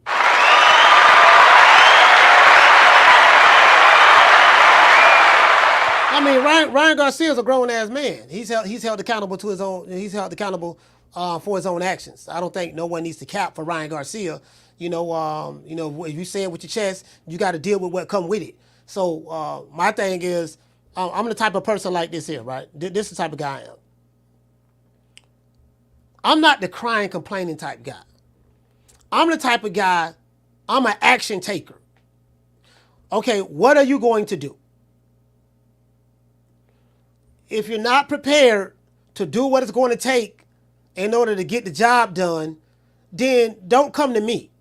You get what I'm saying? Like, what are you going to do? That's just pretty much where I'm at with it as it relates to anything in life. But the Ryan Garcia situation, it is what it is. He got his fan base. I never been on his ex. So, I never been on his ex. It is what it is. But Ryan Garcia got to be held accountable for his own actions. I'm never the one to cap for no grown man. Carla, hold on. I don't cap for nobody. You get what I'm saying? I'm not going to cap for no grown man. So it's simple as that. But as it relates to Shakur, as I said before, if Shakur feels that the white promoter Bob Arum don't like black fighters, now Teofimo Lopez feels something totally different. Teofimo say only thing Bob Arum care about, he said the only thing Top Rank care about is the black fighters. So you have Teofimo, who's Hispanic, say that Top Rank only cares about the black fighters, and then you have Shakur Stevenson, who's a black Puerto Rican, says that Top Rank don't care nothing about black fighters. So you got two different guys that have two different perspectives, right? So now he has an opportunity to leave. I don't want to see him work with anything other than black, because we're going to be in the same situation again. It's going to be, oh man, I went to Eddie Hearn, but the white promoter didn't know how to promote the black fighter and this and that. So listen, go to the black man. You go to the black man. You don't have to worry about dealing with the white promoter not knowing how to promote you or care nothing about you, because the brother gonna care about you when you go over there. You get what I'm saying? That's what I want to see. And it'll satisfy a lot of the guys online. Carla, what's your name? Where you calling from? Man, you already know. It's inevitable. D-Block, D-Town, D-City, D-Ville, Baltimore. D-Block, talk to me, fam. What's up, family? You know what, Coach? Happy 4th of July. I hope you and your family get to pop a little bit of fireworks. I hope you get to see a little bit of fireworks. I'm going to be doing some barbecuing. I'm going to be smoking some Reggie. I'm going to be drinking my Coronas. And I'm going to be seeing definitely downtown Dallas getting lit. Coach, happy 4th of July. And to all the community, nothing but respect and love. And I hope you do, too. Get to chill, relax, drink some wine, sip on something good, and smoke you some whatever you want to smoke. Coach, thank you for letting me call in, Coach. How you doing today, my brother? I'm doing good, D-Block. That's good, Coach. That's good. Coach, you know what I love about Shakur Stevenson? That he's going to shock the world. He's going to shock the world Saturday. He's going to go in there and do what he has to do. He knows, like I said yesterday, he got recruits out there, Coach. They're waiting to sign him. It could be Matchroom, BBC, Golden Boy. Coach, he got to show up, and I definitely think he'll show up Saturday. I think he'll get rid of that tomato can by the 5th round. If I see that tomato can still there by the 7th round. Houston, Sunnyside, Rick Kim, my brother, because I love you, Rick. Rick, you are like a soul brother to me now. You are like you are a brother of brothers. And I got nothing but respect for Rick. You heard it here first. Me and Rick are best friends now. Me and my boy. If you see a Cadillac, think of D-Block and Rick Ken's driving the same Cadillac. And we rolling in Houston Sunnyside. My brother, I bring peace. It's 4th of July. Hit the firecrackers. Coach, hit the damn stuff. Shout out to D-Block. My people, happy 4th of July. Remember, it's all about boxing. Shakur Stevenson is coming for it. And Rick Ken and Sheila from Cali. I got nothing but love for y'all. It's inevitable. D-Block, D-Town, D-City, D-Ville, Baltimore. Hey! Shout out to D-Block, man.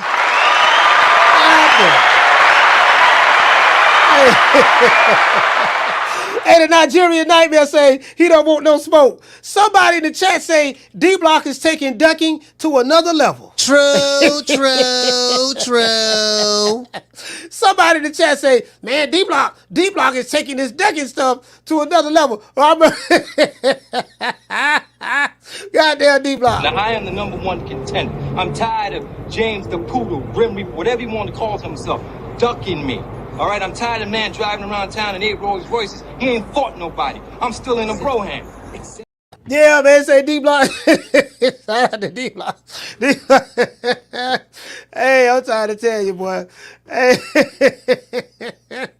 Hey, shout out to Julio Guzman, Nigerian Nightmare, salute, fam. Skinny Black said, play the music, man. Skinny Black, I had to let him talk. I had to let him talk a little bit, because D-Block be accusing me of cutting him off. I say, I'm not gonna cut him off, dog. I'm just let him talk, see what he gonna say.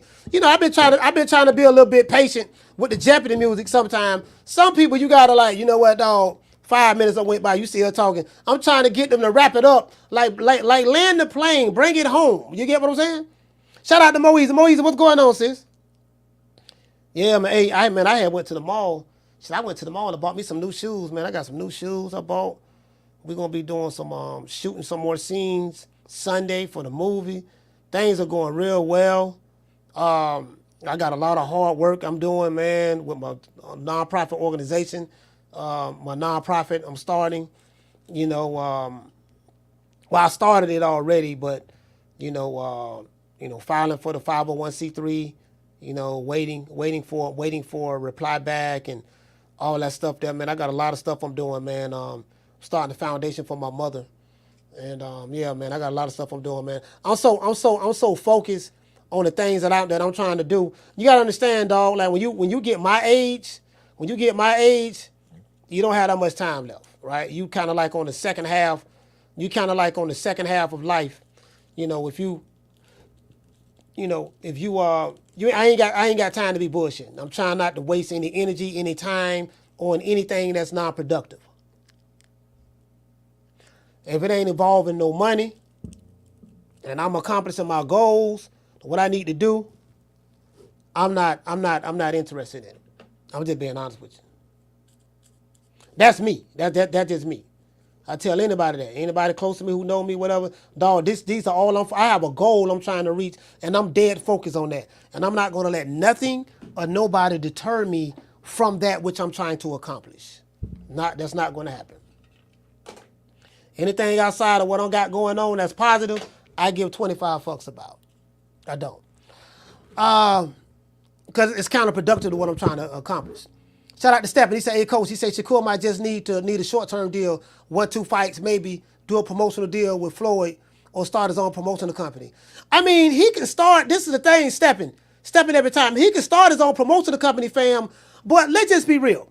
A promotional company is Matchroom, Top Rank, Tom Brown Promotions, Golden Boy, because these are the guys who putting the money up for the fights. They are the ones who securing the site venues, the site fees for the venues, and paying the insurance and paying the fighters, and all of that stuff there, the concession stands and all of that. Dealing with the sanctioning bodies. He's not doing that.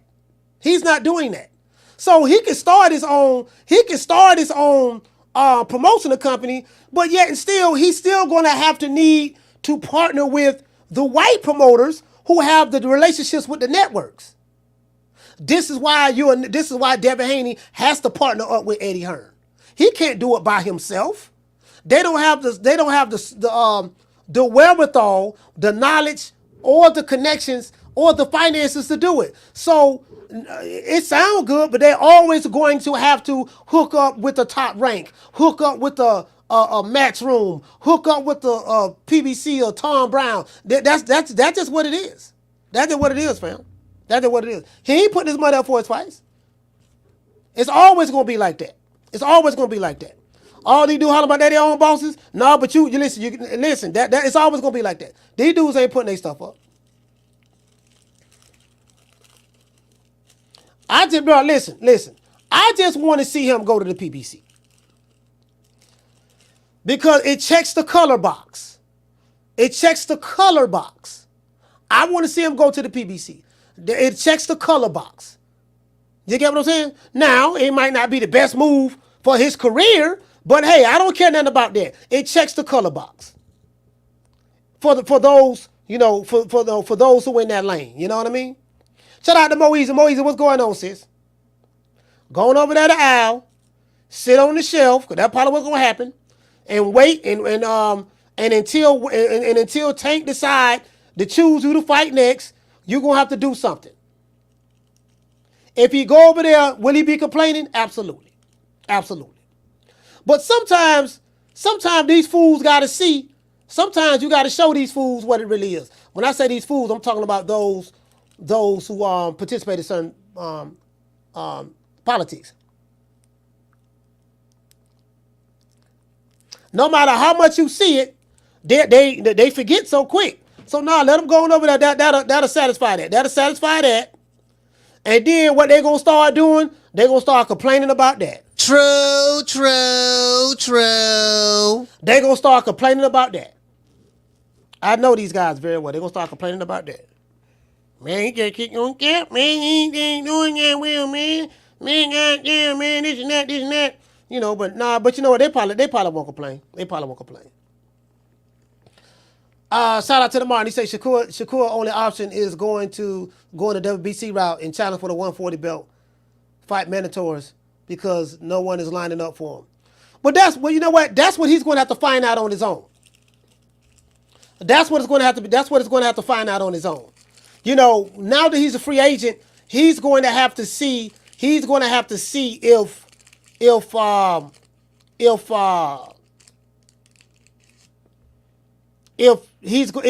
going to be able to get these other fights.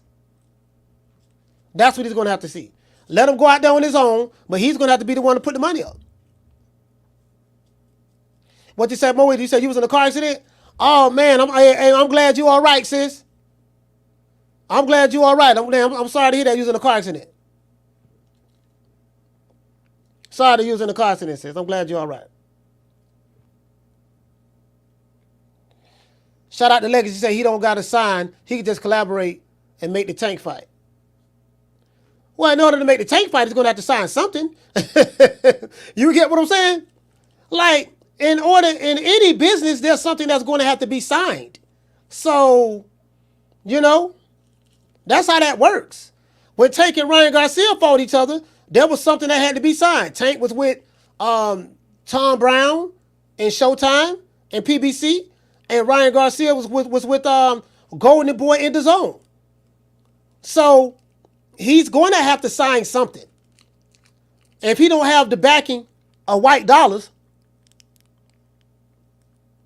like Tank had the backing of white dollars. He had Showtime.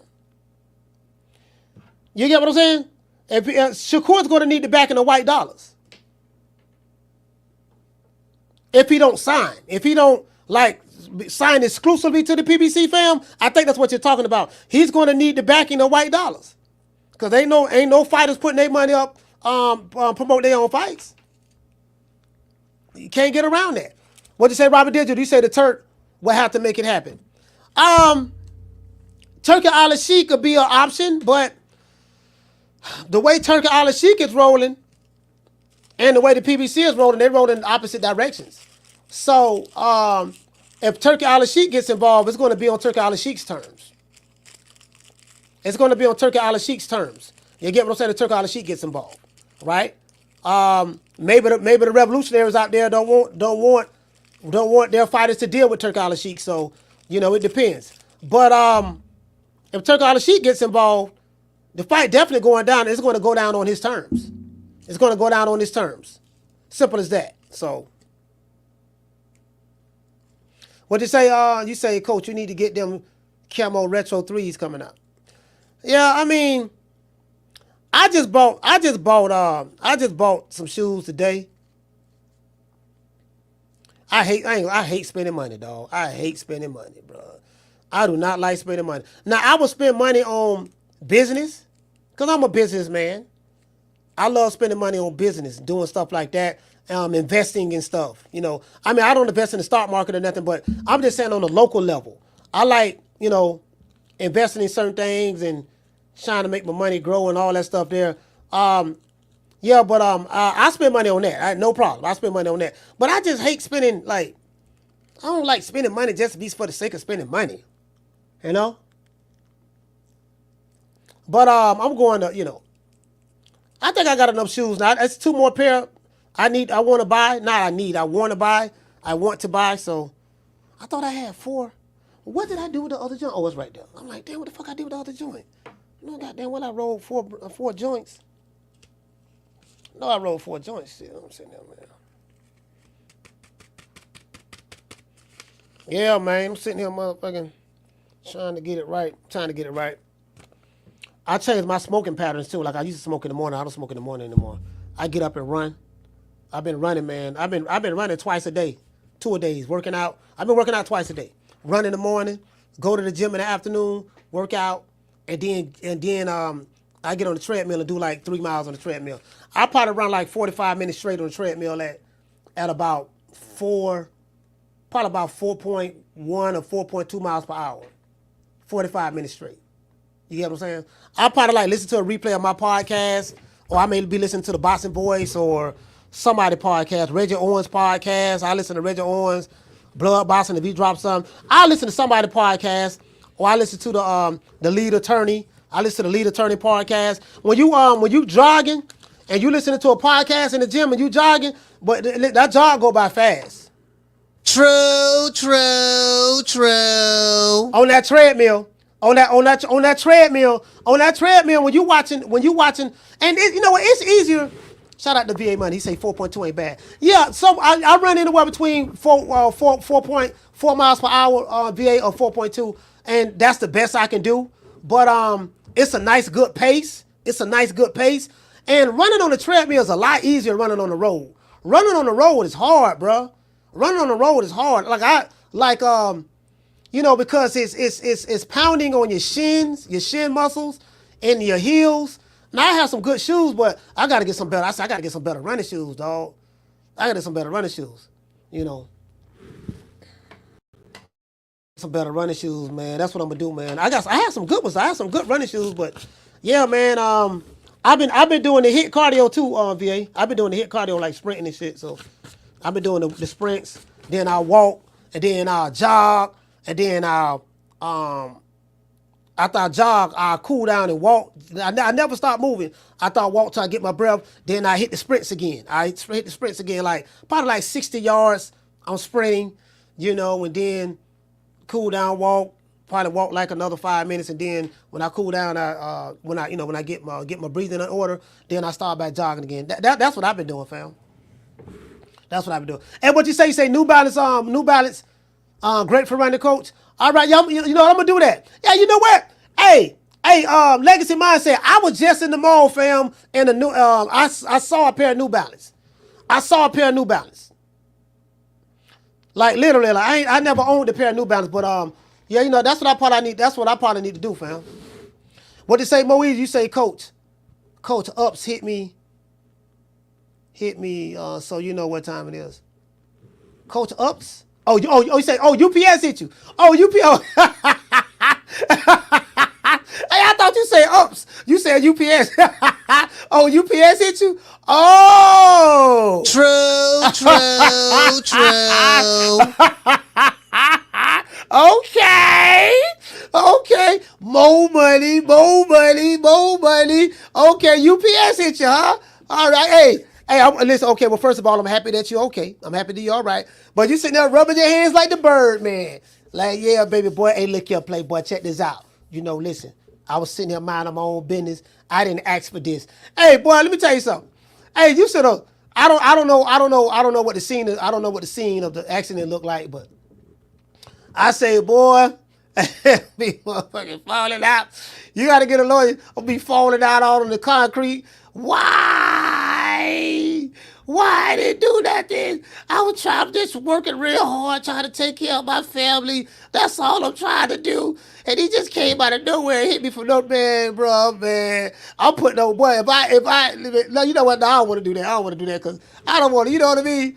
I got in a serious car accident before. My car got totaled.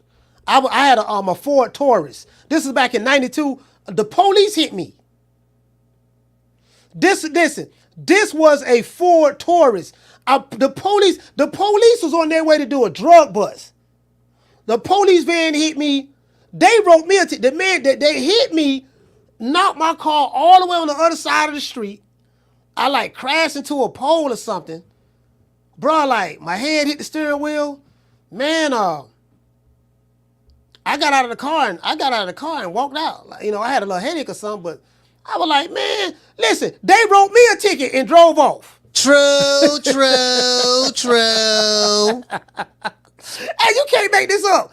Man, they wrote me a ticket and drove off, bro. They didn't call no ambulance or none of that. They wrote me a ticket and drove off. I'm like, yo, wait a minute. Hey, then I realized, oh, the police van, they're finna do a bust. They're finna go do a drill. They're finna go kick somebody's door in and wrote me a ticket and drove off. Man, boy, you can't make this up, bro. But listen, you can't make this up, fam. I've had some terrible experiences with police, bro. Man, I don't have some bad experiences with police, fam. I don't had a couple of good ones too, but man, I'm trying to tell you, bro, like, man. Hey, what you say, Jamie? He say, damn, coach, they did you like, man, they did me like that. Said I was liable. I cut in front of the they said I cut in front of the van, the police van. Like it was a vice van. It was a vice van. They were finna go do a drug bust. I'm dead ass serious, bro. It was a vice van because I heard the two police officers talking. He said, man, how the officers all right? Because they opened the van in the back and the officers came out because they were trying to see what they shaking up a little bit. And they was all right. I was still in the car. I heard them talking about it. When I got out of the car, I saw some, now the vehicle. Now, I don't know what happened to the van that hit me because they ended up driving off. But, bro, some other officers pulled up on the scene. They said a couple of words to the guy who driving the van, and their van drove off. I got out of the car. There's other people coming, like a crowd drawing around, came around. Oh, yeah, we saw that. We saw that. They hit you. You know, we saw that they hit you and all that stuff there. You need me to go to court? Jitterbug, I go to court and all this stuff there. Man, them people wrote me. There were two police officers. They wrote me a ticket and drove off. True. I'm dead ass, bro. Hey, they wrote me a ticket and drove off, fam. Carlos, what's the name you calling from? Too Rich, Sportside. Too Rich, Sportside, talk to me. Man, I just want to get on the soapbox a little bit. Now I called in about a week or so ago, and I said, all the people that want to hate on the Haneys or whatever you say about the fight, nothing wrong with that. Do that, but stand on your square and just hate on the Haneys. What I said was, do not hit your ride to Ryan Garcia. The guy has no credibility. He planned on coming in overweight.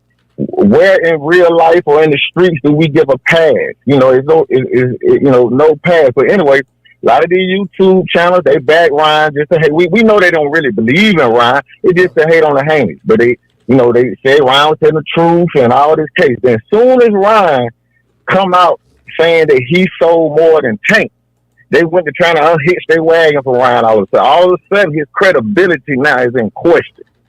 So he don't know how to count his money, but popping dirty, you give him a pass for that.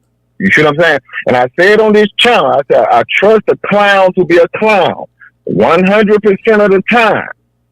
And now that Ryan came out with his little rant, we get to see how Ryan really feels. Mm-hmm. And to all those YouTube channels that hitch their wagon to Ryan thanked you in the way of which he thanked of you. Nigga, Too Rich, a.k.a. Mr. I Respect the Belt. That's my call, coach. Shout out to Too Rich, man. Sportside salute, brother. Thank you for calling, fam.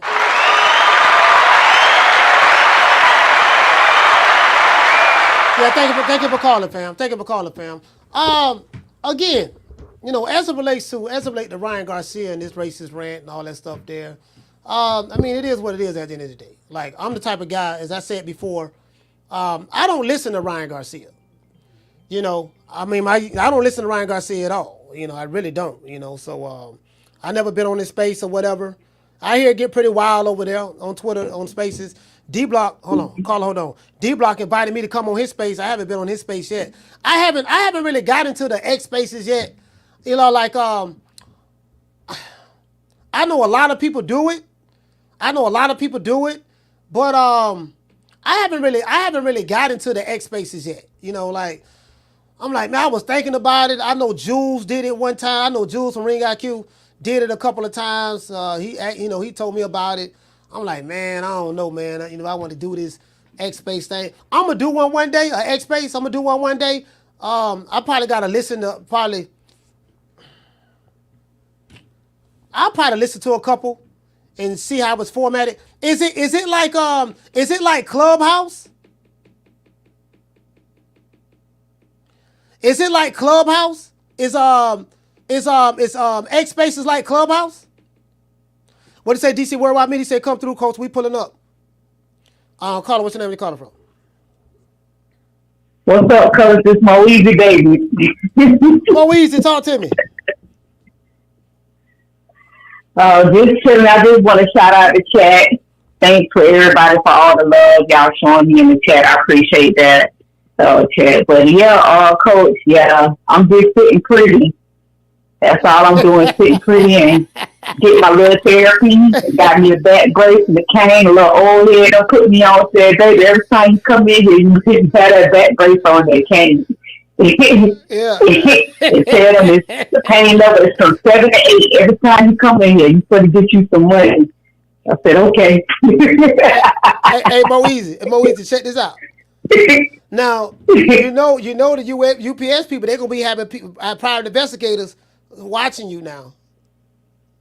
You got to think about that. Yeah. They're gonna have people watching. Like, okay, she because they know she gonna try to break the bank. So we gotta have somebody. Now they don't want to see you out there shadow boxing or fighting or doing anything. They gonna be like, Your Honor, she's lying. She does not. The injuries that she say she sustained, it's impossible for her to sustain those injuries and do the kind of things that we got her on film and pictures and video doing. So you got to make sure now. You got to make sure, sis, that you play it to the bus out. That's all. Yeah, all I do is go to work and come home, coach. I don't even come out the door like that. Okay. And to be honest, I am like a little hurt because I found out yesterday I had like some hernias on my spinal cord. Oh. So I mean, I be feeling that night, and I was feeling the day at work. So I mean, it ain't all fun and games and stuff like that. Like, I am in pain for real. So did your car get totaled? They did. No, it didn't get totaled. But they did damage it. Yeah. So right now, just talking to my lawyer and stuff like that, they're trying to try to use some type of machine or hook up to my black box to see which collision started like hit first. Was it theirs or mine? But I find that suspicious, and I don't know like if I feel comfortable with them doing that. Because clearly he was in the fault. I have the pictures and everything. So the driver definitely was in the fault of hitting my car. Like, it's pretty obvious. Damn.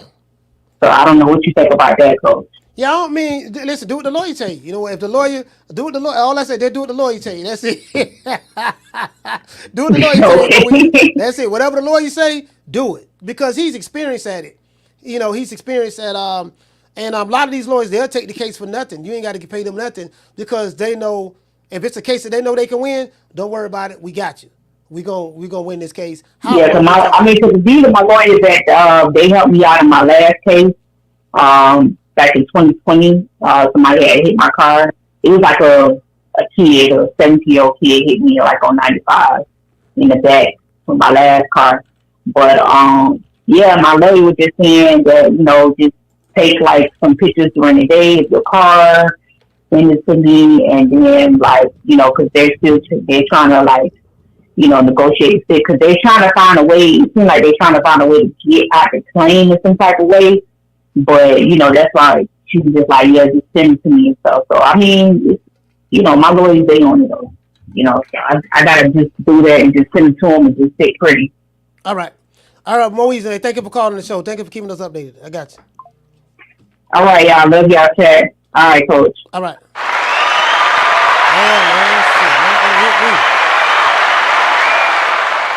Yeah, motherfucker hit me, shit. Hey, man, god damn, bro. Yeah, man. Yeah, that buddy. Yeah, bro. Listen, Ryan Garcia done. Yeah, he's done. Yeah, listen, whatever. Yeah, he done.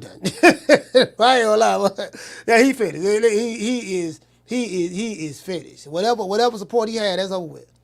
And they're gonna hit him in his pockets. They're gonna hit him in his pockets. His endorsements, done. Whatever endorsements he had, that's over with. Yeah, he's done. Now I don't think that's going to change how people feel about the Haneys though. You know, like people don't like the Haneys. They don't. So I don't think that's going to change how people feel about the Haneys as it relates to that. There's still going to be this civil war going on online between Devin Haney fans, Tank Davis fans, and Shakur Stevenson fans. That's not going to change anytime soon. It is what it is because the way boxing is today, boxing is very tribal, and boxing has always been tribal. And human beings are tribalistic by nature.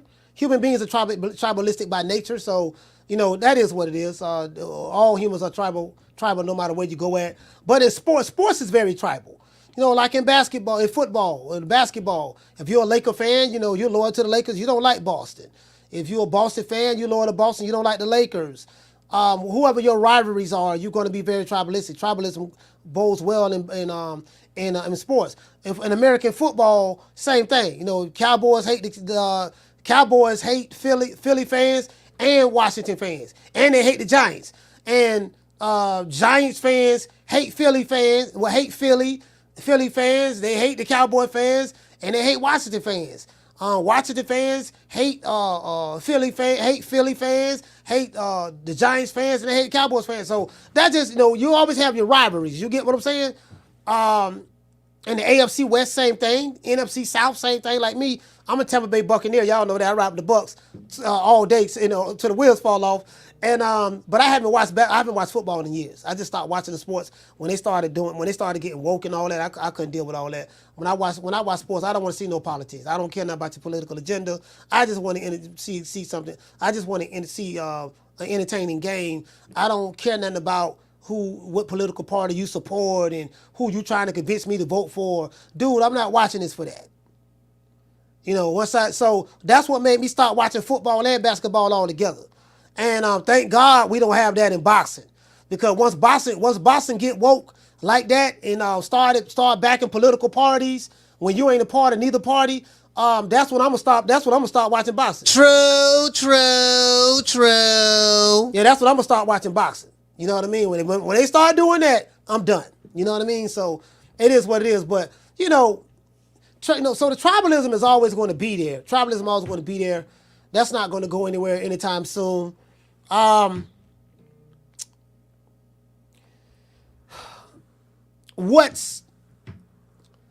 something that, not my mother, but it's something that I think my teacher, it was an old teacher. I had a black teacher by the name of Mrs. Reinhardt.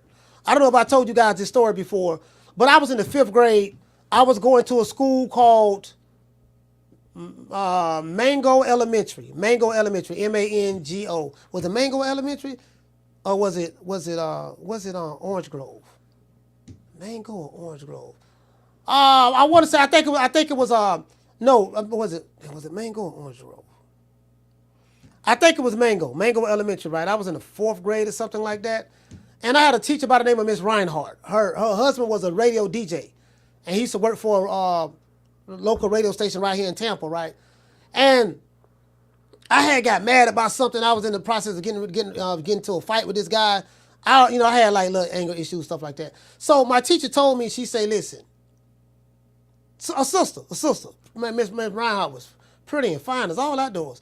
A sister, but she was like, she said, look, she had jacked me up one time. This back when you can jack a student up. She had them jack me up one time, right?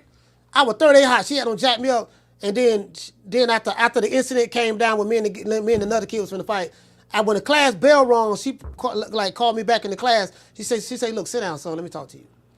She said, listen, the way, because I was mad at her for jacking me up. She said, you know why I jack you up? She said, because you got too emotional. She said you reacted emotionally without thinking logically. The only way, you know what I mean, without thinking logically. She said, now you wanted to fight that other kid, and that other kid wanted to fight you. Based on, I don't even remember what we was going to fight about, right? But she told me, she said, listen, you are in control over how you respond to things, right? I have a book over here on Sufism. I don't know if anyone is familiar with Sufism, right? In this book, it quoted something from the Hadith. The Hadith is the saying of the prophets. If you were involved in Islam, you know about the Hadith, right? And there was something that Prophet Muhammad said to where he said the strong man is not the biggest guy. The strong man is not the one who have the bigger muscles. The strongest man is the one who can control himself when he's angry. True, true, true. Bruh, if you read the Hadith, it's somewhere in the Hadith, right? It's somewhere in the Hadith. But it was a quote. You know what? It was Prophet Muhammad, dog, but I read it in a book called Sufism. Matter of fact, this is the book right here. Hold on. This is the book right here. This is it right here. Bear with me one moment. This is it right here.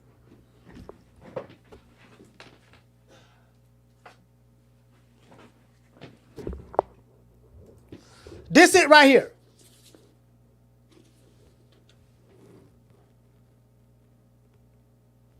Let me see if I get right here. You guys can see it.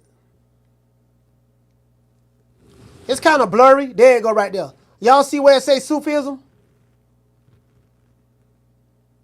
Yeah. This I haven't read this book in years. I took a whole bunch of notes out of it.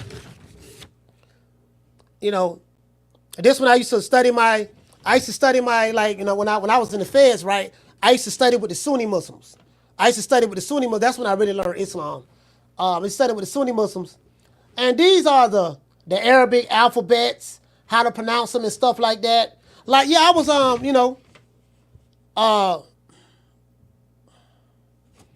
but did I have it? Yeah, I had my prayers in Arabic right there because we had to recite our prayers in Arabic. But yeah, it's in this book right here though. It's in this book right here. It's edited by James Fadiman and Roger Frager. It's in this book right here, bro. But I sit back and I think about that, right? Because I used to be, when I was younger, I was very reactionary. So when I tell you, you know, a lot of these guys online, I tell you about a lot of these guys online, I say, man, the reason why I know them very well because I used to be them. The reason why I know them very well because that was me. When I sit back and say these Wakanda niggas, like I used to be a Wakanda nigga, like I'm dead ass serious. So I was very reactionary, very angry a lot. That was me. Now that I've gotten older and matured, I don't view the world in 2024 the way I viewed the world in 2004 or 1994. You get what I'm saying? I've lived long enough, been around long enough, and I've seen some things, studied some things, experienced some things.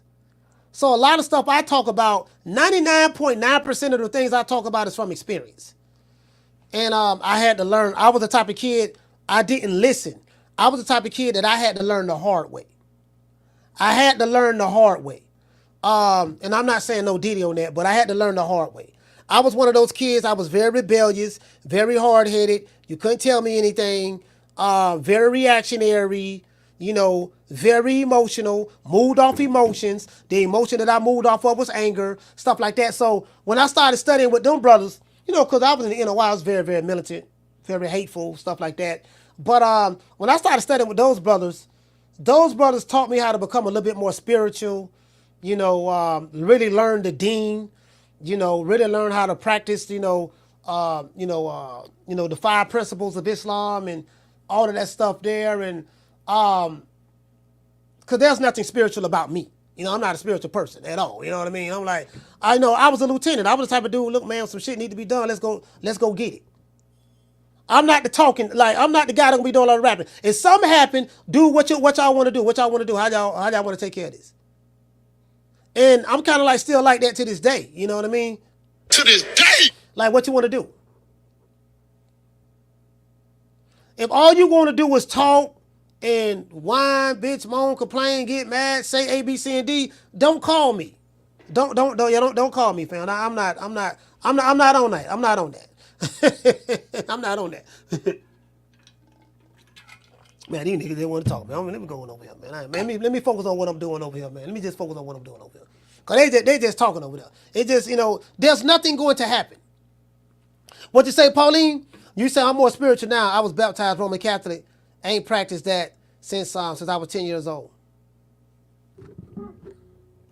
Yeah. Hey, I was baptized. I came up in the church before I joined the NOI, and I was baptized twice. I was baptized at 5 years old. Was it 5? Yeah, I was baptized at 5 years old. I remember that in the baptism pool at First Baptist Church in West Tampa on Willow Avenue. I was baptized in the baptism pool, and then I was baptized again when I was 11 years old in Hillsborough River in the Bay. True. In the Bay. I got baptized twice. It ain't do me no good, but hey, I got baptized. It ain't do me no good, dog. I turned out the way I turned out, fam. I turned out the way I turned out. It didn't do me no good. You know what I mean? So I turned out the way I turned out. So. But I didn't have a balance, man. When you don't have a balance, bro, when you one-sided, things will never go right for you. When you one-sided. Because in life there's always a balance. And when but my teacher told me, she said, and then when I got with those brothers, the email used to tell me, say, brother, you are always in control of yourself. Like no one can make you do anything. You are always in control of yourself. What I noticed in the streets, especially with these, listen, let me tell you something. These kids today, oh, man, these kids today, nothing to play with, boy. Anybody can get it with these kids. These kids today, man, they don't respect nothing. And everything they do is all for pure emotions. And then they so medicated with drugs that the decisions that they make, bro, like, let me tell you something. I don't care how bad I thought I was when I was younger. Shout out to Schoolo. These kids today, I can't mess with them. I can't mess with these kids there. I can't mess with them at all. No, I can't mess with them. Nah. I'm not even on their level. The dudes who I came up with, hold on. Hold on. The dudes that I came up with some dudes that was some like hardcore dudes, some killers and stuff like that. Some of these dudes got 4 life sentences. They ain't never getting out. But these jits today make them dudes look like chopped liver. Man, they make them dudes look like chopped liver. These dudes today make these dudes today, man, these jits today, ooh, Lord have mercy. Oh my, there were no boundaries. There were no code of ethics. There's nothing. It's the wild, wild west. Carla, what's your name? You call it from?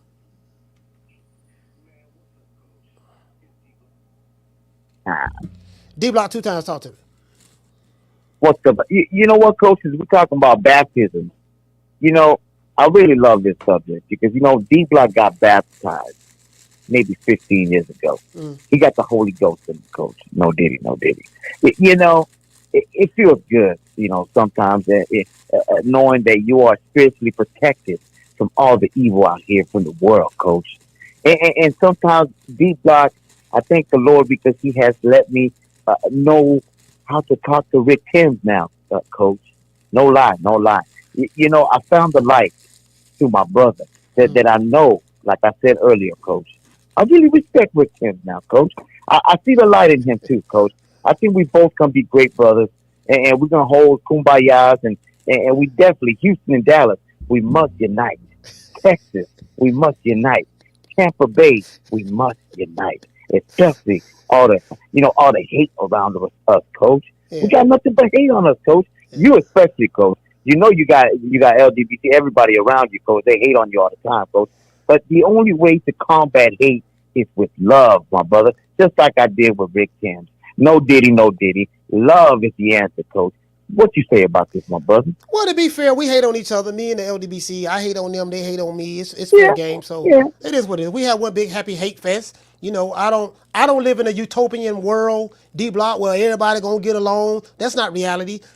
Since I've been on the planet, people have never gotten along. You know, especially people. Wait, hold on, Coach. I ain't trying to cut you, my brother, because I know this is your show. But are you telling me there's no faith in love? Are you telling me you want to give love a chance, my brother? No, I'm not.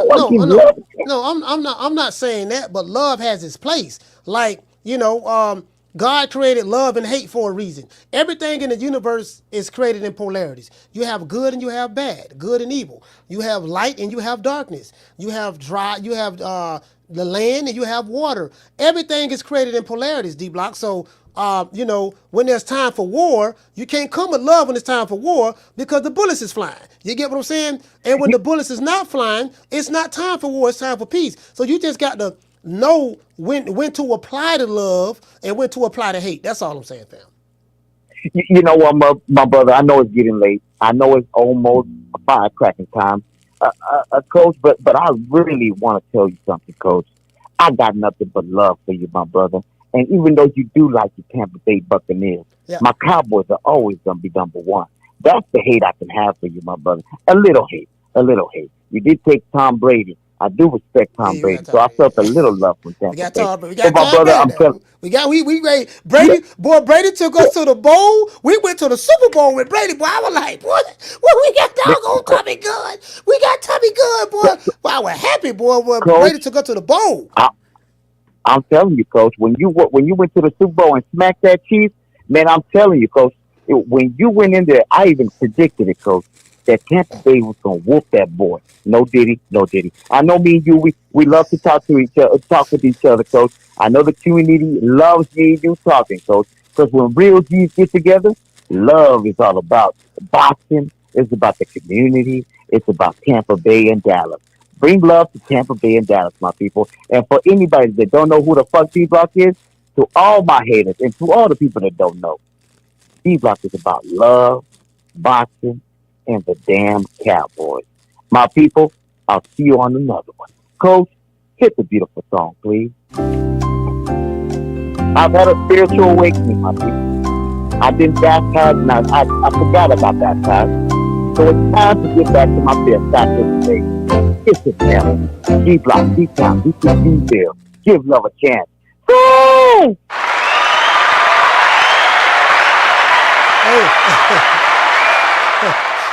Hey, EMT Rick say Brad Johnson took you to the Super Bowl too, Coach. No, he didn't. Brad Johnson did not take us to the Super Bowl. That defense took us to the Super Bowl. That Brad Johnson ain't did that. I mean, we were averaging 15, 16 points a game. Well, you know, now we did score points. That defense took us to the Super Bowl. Derrick Brooks took us to the Super Bowl. Warren Sapp, Booger McFarland got hurt. Dwight Smith, John Lynch, you know, Simeon Rice, that's who took us to the Super Bowl. Brad Johnson was just sitting there. True. We told that fool that was Tony Dungy defense right there. That's why when we won that Super Bowl back in 2003, what John Gruden held the trophy up, he said thank you Tony Dungy. He thanked Tony Dungy because he knew we couldn't have got there without that defense. Tony Dungy built the defense. They fired him. John Gruden came in there because Tony Dungy never had an offense, and to be fair, and you know, so but they fired him, and everybody in Tampa Bay was mad. They fired Tony Dungy. They brought in John Gruden, and we went to the land of milk and honey. Yeah, that's what happened. You get what I'm saying? Brad Johnson ain't do nothing. You know, you know what I mean? Now, I ain't gonna lie. Brad Johnson did a little something. He did a little something. Brad Johnson did a little something. I can't front, but you know what I mean? He did his thing. Yeah, man, I'm trying to tell you, man. We went to the vet. We shut down the vet. We beat doggone Philly in Philly. The last game at the Veterans Stadium in Philadelphia, Tampa Bay, that Buccaneer came in there. Them big bad Buccaneers went to Philly, and we shut the vet down.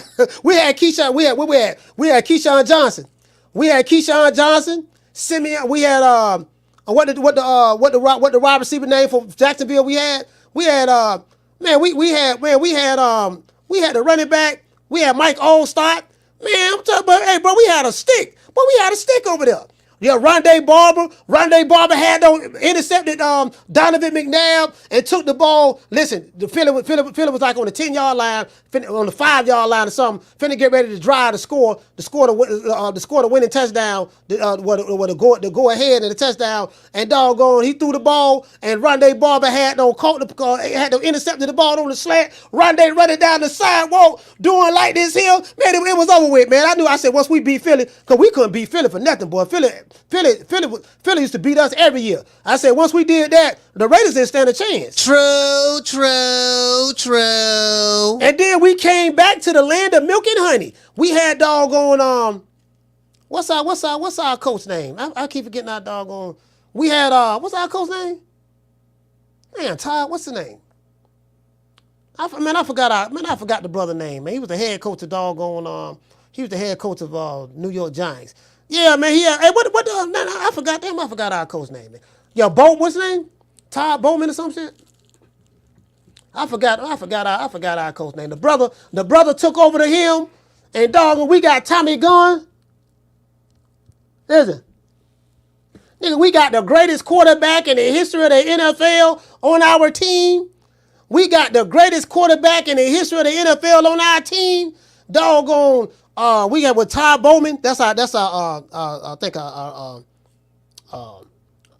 coach. Yeah, we got the greatest. We got Tommy Gunn, the greatest quarterback in the history of the NFL on our team. I'm trying to tell you, bro. Shit, nigga, we ain't losing nothing.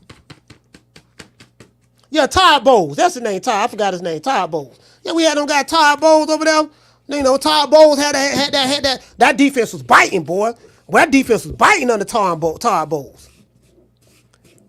You know, we made it to the second round of the playoffs last year with a makeshift team. We made it to the second round last year. I'm proud of that. Yeah, man, I'm talking about shit. Hell yeah. Yeah, man. He said John wrote. Yeah, man. It is what it is, man. We had a stick, man. Trying to get back. The Cowboys. It's the Cowboys going back to the Super Bowl. That's what I want to know. It's the Cowboys. I've been hearing a whole lot about these Cowboys. How about them Cowboys? Yeah, my barber, man, my main man, he loved her. Oh, my bad.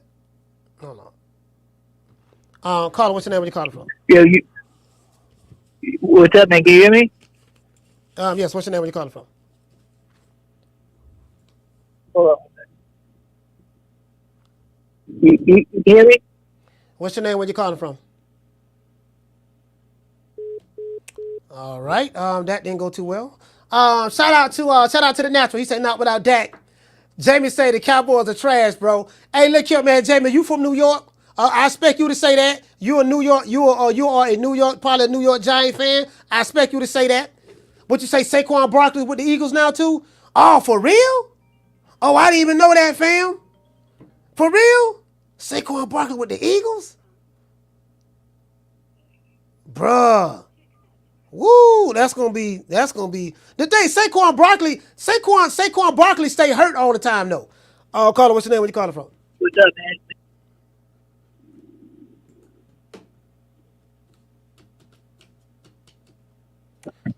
Carter, what's your name? Where you calling from? All right, this guy, I'm finna block this dude. Let me go ahead and block this dude right here. I got your number right here, fam. Your number gonna be blocked. I ain't got time for these crackhead game. Finna go ahead and block you right now. Put you on the block party. You gotta call me from another number, fam. That number's been blocked. You're gonna have to come up on another one. It is what it is. Well, you know, I guess I gotta be like everybody else and think, Al Heyman, I can quit my job now, baby. 6 figures, baby. You feel me? But a name. Do you have a name? Oh, nah, I ain't got no name, you know. Name them names, man. They know who they is. Name them names, please. The names need to be named. They know who they is. The Mexican monster. Yeah, man, you know, every time, Lord, the goddamn way. You know what? I did watch the Super Bowl this year, though. I watched the playoffs this year. I did in the NBA. I did watch the NBA championships this year between Boston and Dallas. Boston did their thing. You know, I'm a Laker, so I hate the Boston. Now, I'm not a LeBron James Laker. I'm not I'm one of the. I ain't crazy about LeBron like that. I'm not a LeBron James Laker. I'm a Kobe Bryant Laker. I go back. I'm a Magic Johnson, Kareem Worthy, doggone AC Green, Kurt Rambis. You know what I mean? Byron Scott Laker. That's what I am. I go back to the Showtime Lakers. That's why then the Kobe era. Then the Kobe era. Kobe and Shaq era. That's the Laker I am. I'm not LeBron James agent. I'm not that Laker. I'm being honest with you, fam. I'm not. Carla, what's your name? Where you calling from? Leo A-Town 2 times, Coach 2 times. All right, you the last call, Leo. Talk to me. Coach, you know, there's an old saying that you can find God and peace in 2 places, and in church and in jail. Well, now it's 3 places, Coach, because apparently it lives in the south side of Houston, where people find God and peace. Because goddamn D-Block found some God and peace. Rick just want to whoop that ass, Coach. That man, the most peaceful man on the internet now, Coach. I don't know what the hell happened to D-Block. He wanted all the smoke. Now he wants all the powers. Oh man, I'm out, Coach. All right, salute, fam.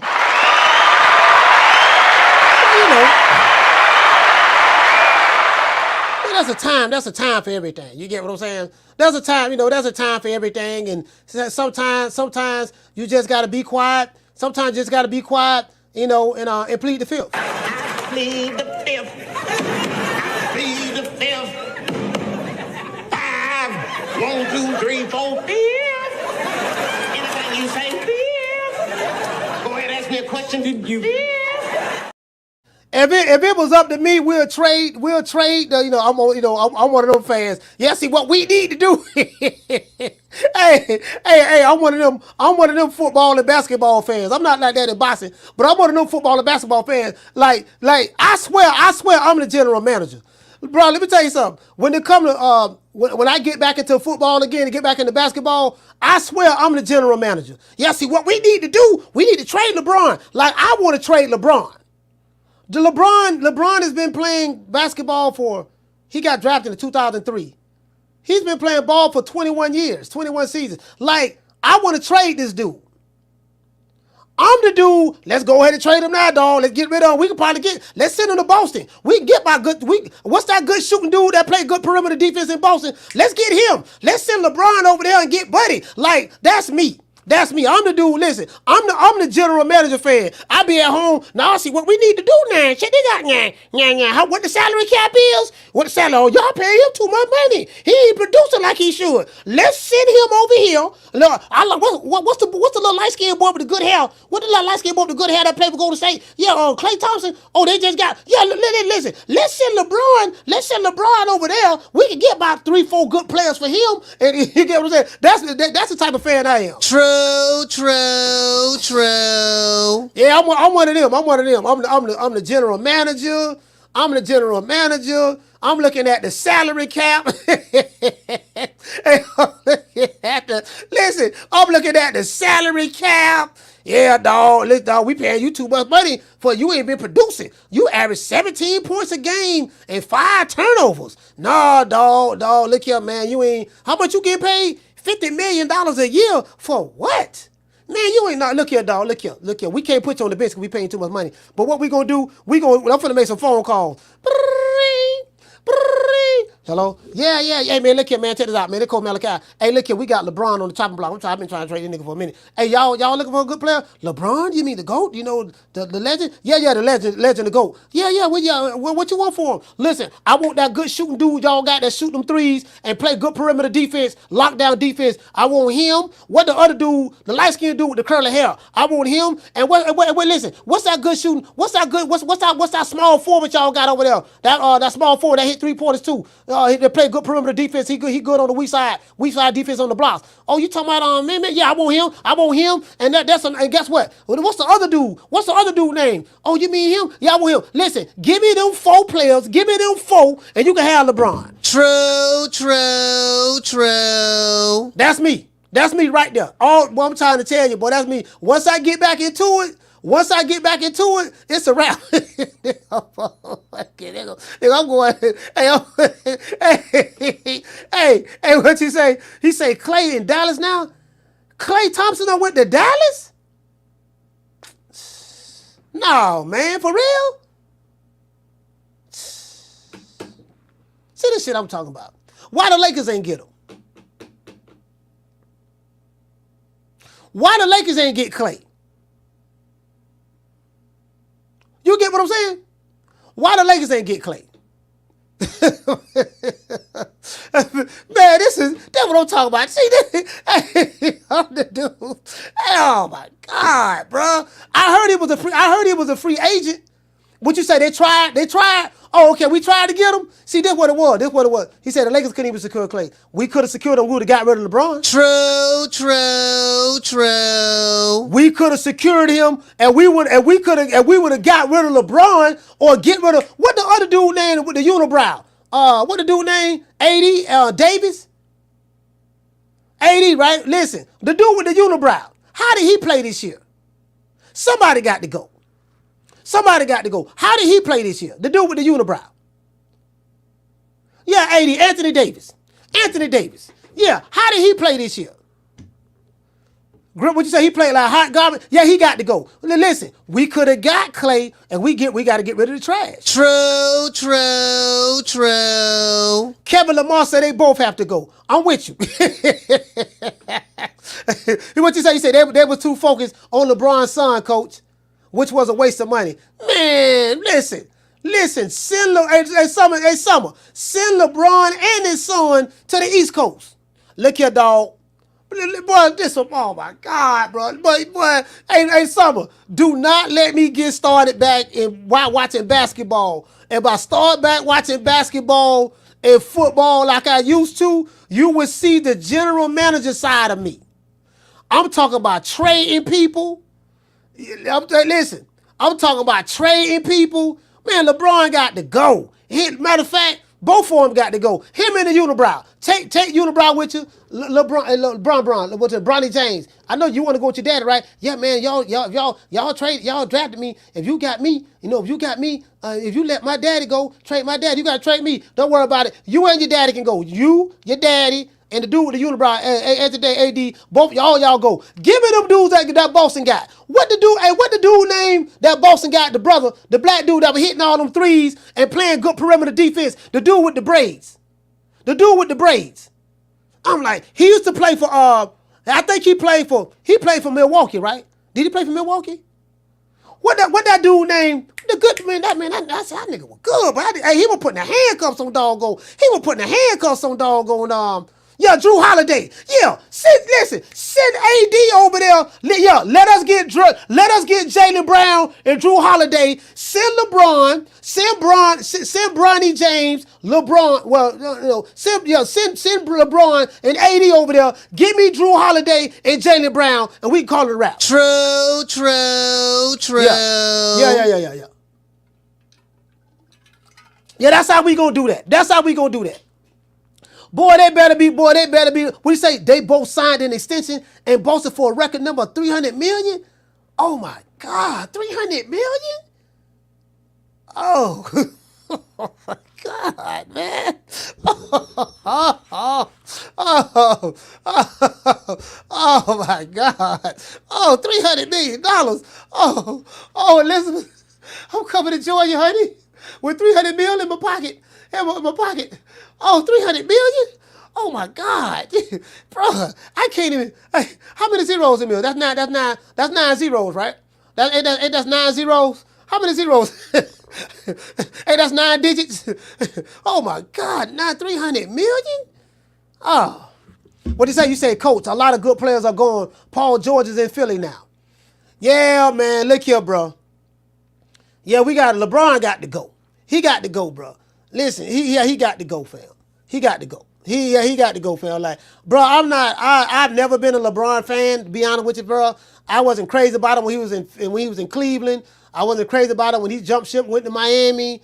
And now he went my team to Lakers. Then he went back to Cleveland. Now he went my team to Lakers. I still ain't that crazy about him. He's a good player. I like him. He's a GOAT. I can't take nothing from him. But I just ain't never been on him like that. You get what I'm saying? Like man, I'm with the Lakers. I'm with the Lakers. Listen, if it was up to me, we would have traded him, got a whole bunch of good players for him. Like listen, man, he got to go. He got to go. They better be lucky. They better be lucky. I ain't no general manager, dog. He got to go. Hell, we traded Shaq. We traded Shaq back in 2005, and we traded Shaq. Let's trade LeBron. Yeah, man. Yeah, we traded Shaq, too. Yeah, you know what I mean? Yeah, I'm like, man. He said, Coach, Bron makes $620K a game. I don't care what he make. Let somebody else pay him. Send him where he need to go. He said LeBron has no trade clause. He ain't going nowhere. That's bad, man. That's bad, bro. That's bad. I don't know if he got a no trade clause, but yeah, he got to go. What you say? You said we lost our pick to New Orleans for AD. We got to listen, man. We got to trade these dudes, man. But this ball been taking the easy matches. Fight another ball. They want to hold on like LTD. Holding on. You say, Coach, did you like Clyde Drexler back in the day? Yeah, I like Clyde the Glide Drexler. I like Clyde the Glide. Portland had a chance to do that draft all over again. They would have drafted Michael Jordan. Portland Trailblazers passed on Michael Jordan and drafted Clyde Drexler. I think that was the 84 draft. They had a chance to get Jordan. They passed on him. And then Chicago ended up getting him. Yeah, man, but yeah, for sure. Yeah. He said nobody taking old as LeBron, Coach. Nah, I doubt that. Nah, people want him. I doubt that. People want him. They want LeBron. They don't so do that. They want him. Now they probably don't want all that woke shit he on, but as a player, they want him. We can get rid of LeBron. He said this year's draft class seemed kind of trash. And what you say, Tila? You say, yeah, that was me, sorry. He said Celtics going back to back. Man, I hate the Celtics too. You can't be a Laker and like the Celtics. You can't be a Laker and like the Celtics, fam. You can't. Yeah, listen, you can't be a Laker like the Celtics. Like I hate the Celtics, but boy, listen, bro. I didn't like them. When they had doggone when Doc Rivers was over there, and they had my main man Paul Pierce, good shooting Ray Allen. They had doggone Kevin Garnett. Man, I really hated them then. They had them blow my Lakers out in 6. I think in Game 6 they had them blow us out. Then we ended up getting. We had Paul Gasol. Then we came back that next year. Faded Orlando. We came back that next year. We went to 3 championships back to back with Kobe. After Shaq. We had them faded Orlando, beat Dwight Howard in 5, and then we ran down on Boston again. True. We had Meta World Peace. We had what was his name? What's his name? Not Ray Mercer. We had we ended up getting Meta World Peace. Meta World Peace couldn't hit a 3-pointer to save his life. And then doggone boy, Kobe, they had no trap Kobe at the top of the key. Kobe had no pass the ball to Meta World Peace. Meta World Peace had no shot that 3, and it went in. I was like, hey Tila, I was like, Kobe, no, don't pass it to this garbage ass. This nigga, why you pass it to this garbage ass nigga? And then when he shot it and the ball was in the air, I was like, no, this garbage motherfucker finna miss. And then when it went in, I was like, what? I was like, yes, it went in, bro. Listen, Kobe had no grab Meta World Peace and hugged him. But I was like, everybody was shocked it went in. True. Hey, doggone Ron Artest, that was in there. Ron Artest, boy, you take the man the Meta World Peace. But one thing about Ron Artest, boy, Ron Artest had some lockdown defense, though. Ron Artest had lockdown defense. Like, boy, when Ron Artest get on you, it's a wrap. He had that lockdown defense, though, boy. I'm trying to tell you. Nigga, motherfucking Kobe, nigga, we passed that ball to that garbage ass nigga. That nigga made that 3. And I'm gonna tell you another dude was trash. Derek Fisher. But one thing about Fish, though, Fish, Derek Fisher. Fish, boy, when the game on the line in the play, now he don't do nothing in the regular season, but when it's the playoffs, boy, Fish be coming through. True.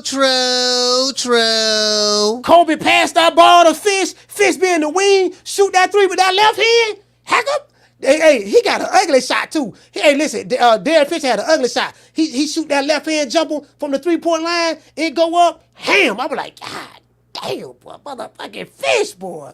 Goddamn Fish. Lord have mercy. Boy, Fish, listen. Listen. Now, Fish gonna give you about 5-6 points a game. Fish gonna give you about anywhere from 5 to maybe about, he'll give you a little. Fish gonna give you about 10, 11 points a game. But boy, when he hit him though. True. Hey, but boy, listen. Listen, Derek Fisher, Fish hit points. Fish hit them shots at the right time. Oh, you talking? Oh yeah, Robert Orr. Robert Orr was Robert Orr was bad over there in Houston though. Robert Orr was in Houston. Robert Orr used to kill them 3-pointers in Houston. When he was in Houston, yeah, him and Kenny the Jet Smith. Yeah, man. They had Elijah Moore and all them boys over there. When he came to the Lakers, we had Glenn Rice over there. We had some bad boys on the perimeter, man. We had a squad. When we had Shaq and Robert Horry, Glenn Rice, yeah, we had a squad though. It wasn't even fair, fam. True.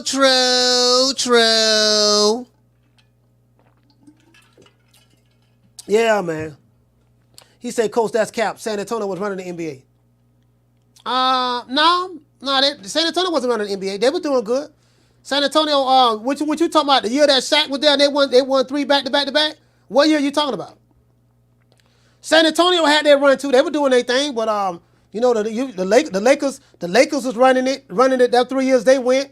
And then San Antonio did they thing, but they didn't go on a three-peat like the Lakers did. And then after San Antonio, Miami Heat, it started like, you get what I'm saying?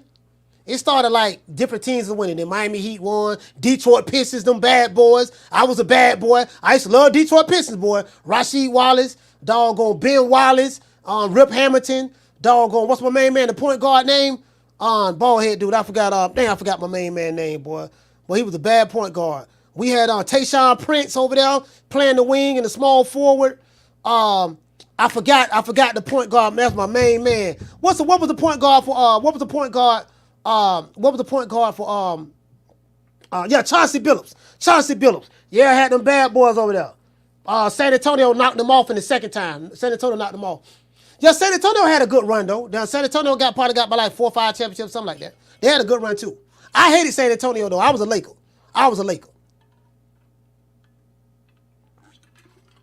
Yeah, I was a Laker. I ain't like San Antonio. I ain't like the Celtics. It's Lakers versus everybody. Hey, it's Lakers versus everybody. I ain't like nobody. Now the only team I like was Detroit. I like the Detroit Pistons. I like the Pistons now. I like the Pistons. And I used to like the New York Knicks too. I used to like the New York Knicks. Yeah. I used to like the Knicks too. The New York Knicks, I used to like the Knicks too, boy. Yeah, man, but boy, it's the Lakers versus everybody. It's Lakers versus everybody. Hey, I'm trying to tell you, boy. What you say, Teela? You said I didn't like San Antonio, but I like the Admiral. Oh yeah, you talking about the Admiral, what's his name? David, I forgot his name, man. I got his name in my head, the Admiral. David Robinson. Yeah, David Robinson.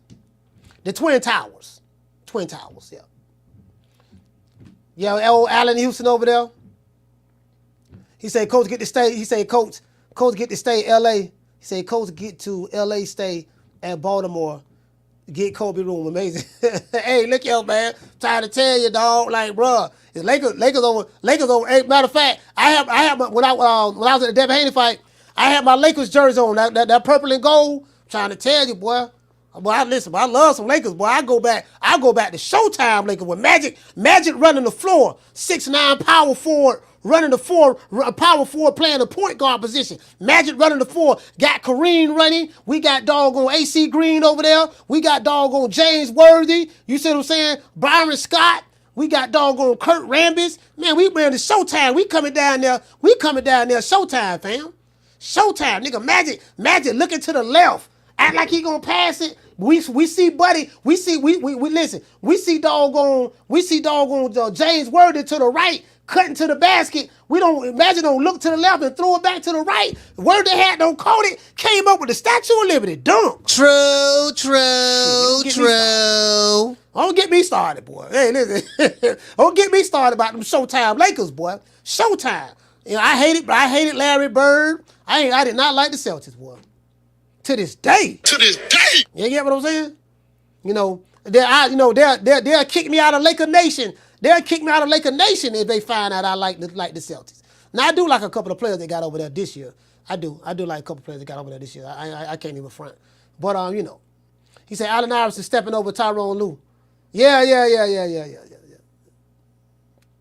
Yeah, John Starks. Man, John Starks cost my Knicks the championship. His garbage ass. Man, John Starks, listen, we was up 3-2 against Houston. We needed to win one more game in order to win the championship. We blowed wreck. And then Pat Riley did a terrible coaching job in that game. He left John Starks in there to keep shooting threes against Houston. And man, that's how we lost. That's how we lost, fam. That's how we lost. That was Pat Riley did a bad, like he wasn't hot. Sit him down and put Charlie Ward in there or something, man. Yeah, man. Yeah, man. Yeah, man. I'm trying to tell you, man. Yeah, man. Yeah, man. Yeah, what it is, bro. Like, bro, don't get me started. Y'all, I might mess around and start a... Listen, if I start a basketball podcast, I'm telling you, y'all, I have no commandments in basketball. No commandments in basketball. No commandments in football. I'm telling you, I'm pocket watching. We pocket watching. You know what I mean? We pocket watching. You know, I'm a general manager. Hey, I'm pocket watching and I'm a general manager. For sure. Yeah, man. I'm trying to tell you, bro. Let's give everybody a round of applause.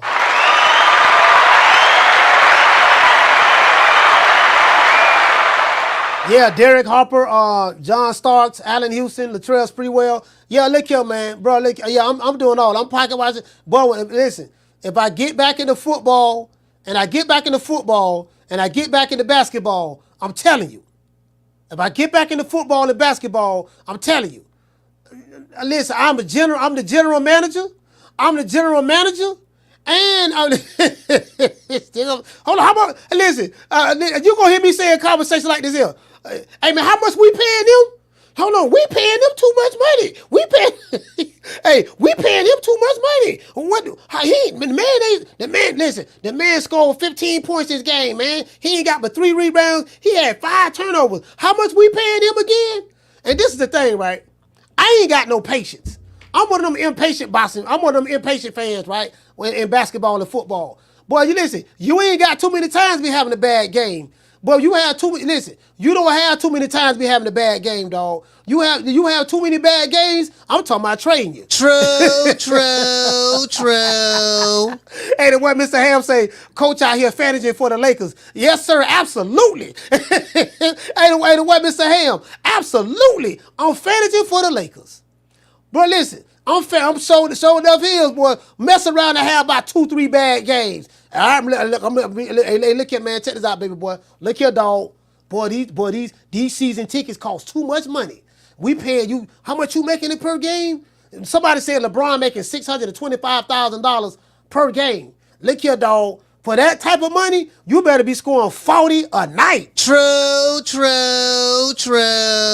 My nigga, I need about 40 out of you tonight, dog. 40 out of you. I need about 10 rebounds, 3 blocks, about 8-9 assists. That's what I'm gonna need out of you. tonight. $625,000 per game? Oh yeah. Absolutely. Boy, absolutely, bro. We got to have that conversation, fam. Hey, look here, bro. But I'm thinking about trading you to Boston, fam. Think about trading you over there. I don't know. I'm thinking about trading you over there. I've been looking at some of these good, like all these light-skinned dudes that shoot, hitting all these good three-pointers in the NBA. Got a whole lot of light-skinned dudes. They can shoot. They hit some good three-pointers now. I'm just trying to tell you now, dog. Like, you been over here a minute. Hey, man, you getting paid too much money. Hey, Kevin Lamar say, coach, the owner, the GM, the assistant coach. Hey, Kevin Lamar. Boy, hey, listen. Kevin Lamar, boy, I can't even front, dog. I can't even front. I got it bad, bro. I got it bad. In football and basketball, oh, I got it bad, bro. I got it bad. Like, for real, bro, you right. I'm the coach, the owner, the GM, the assistant coach, the head coach. I'm calling plays. I'm looking.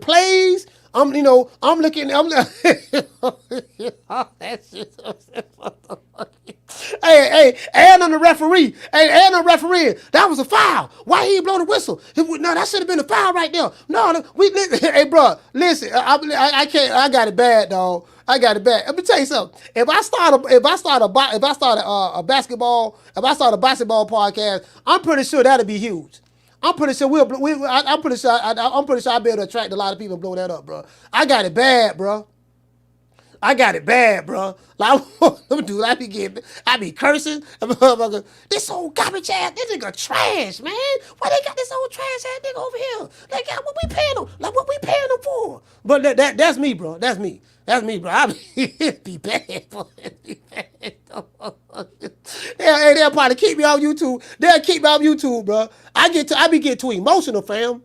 I be getting too emotional about them Lakers, boy. Them Lakers, man. I be getting too emotional about them Lakers, bro. Like, for real, I got it bad, bro, about them Lakers. If you don't understand, fam. Hey, some of them people say, let's go, coach. I got it bad about them Lakers, boy. Hey, boy, I got it bad about them Lakers, boy. I'm trying to tell you. Goddamn Lakers. Them Lakers and them Bucks, man. Shit, nigga, I be traded. Motherfucker be traded every week. That's what. Hey,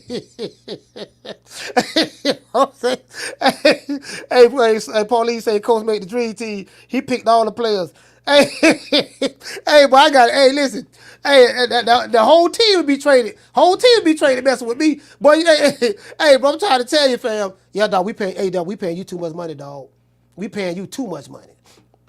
No, we paying you too much money, fam. No, like, literally, like, I'm the dude, I'm flying to LA. I'm trying to talk to somebody. Look here, man, I need to talk to the GM or somebody. Hey, check this out, brother. This garbage ass nigga, how much we paying him? You know, I'm a fan. I spend money. I'm a fan. The money that I spend on the team is going towards these players' paychecks. So I honestly feel like that. Listen, the money that we playing is going to these players' paychecks. That's how they get paid. So look here, I have a say. I have a say in what get done on this organization. Now we paying this dude $500,000 a game. And what this dude been doing? Every time we put him in the game, he ain't playing no defense. He turning the ball over. And every time LeBron kick him the ball, he don't hit the open shot. So what we paying him for? That's what I want to know. Like, somebody got to talk to me. True. They gonna be like, hey, they gonna have me on the LA news. They gonna say, and now on the 6 o'clock news, on some fan that has a boxing channel called Coach Malachi Williams. Coach Malachi, he's here and he has something to say. What you got to say? Yeah, that old garbage ass nigga who LeBron passed the ball to, that keep missing them threes. We need to trade him. I'm looking on the books. I see this dude getting paid $250,000 per game for what? What we paying him for? He ain't hitting no shots, and he had 2 turnovers. Sir, he only had 3 bad games. Yeah, we need to trade him. And another thing too. Hold on, and another thing too. What AD doing? He got that unibrow, dog. I saw the video. I saw the video when he was in the locker room in college. Somebody was playing with his little round brown, but we ain't gonna talk about that. But look here, man, he ain't did that neither. We paying him too much money. You know, he got to go too. You get what I'm saying? And why y'all ain't gonna get Clay? We needed Clay. And what about this other dude? You see what Boston doing? Boston building the dynasty over there. What we doing over here? Like, bro, that's gonna be me, bro. True. That's gonna be me. That's going to be me right there. I'm trying to tell you, bro. For real, though. He said Luol Dean was getting $20 million a year for what? Trash. Straight garbage. That man was pure D garbage, man. That man was pure D garbage. He say Lakers ain't going nowhere next year. Hmm? Yeah, all right, King KO. Let us mess around. Let us mess around and go somewhere, though. We mess around to go somewhere now. I don't want you jumping on the bandwagon now. And we mess around to go somewhere. I don't want you jumping on the bandwagon. I don't want you jumping on the bandwagon. That's all I'm saying. You know what I mean? I want you. I better not ever see you wearing the purple and gold. You better not. I better not never. Well, I don't know what you look like, but you better not never be wearing the purple and gold. You get what I'm saying? I don't want you jumping on the bandwagon. He said, yeah, man, you know, Lakers talking about, y'all, we don't want none of that. We don't want none of that.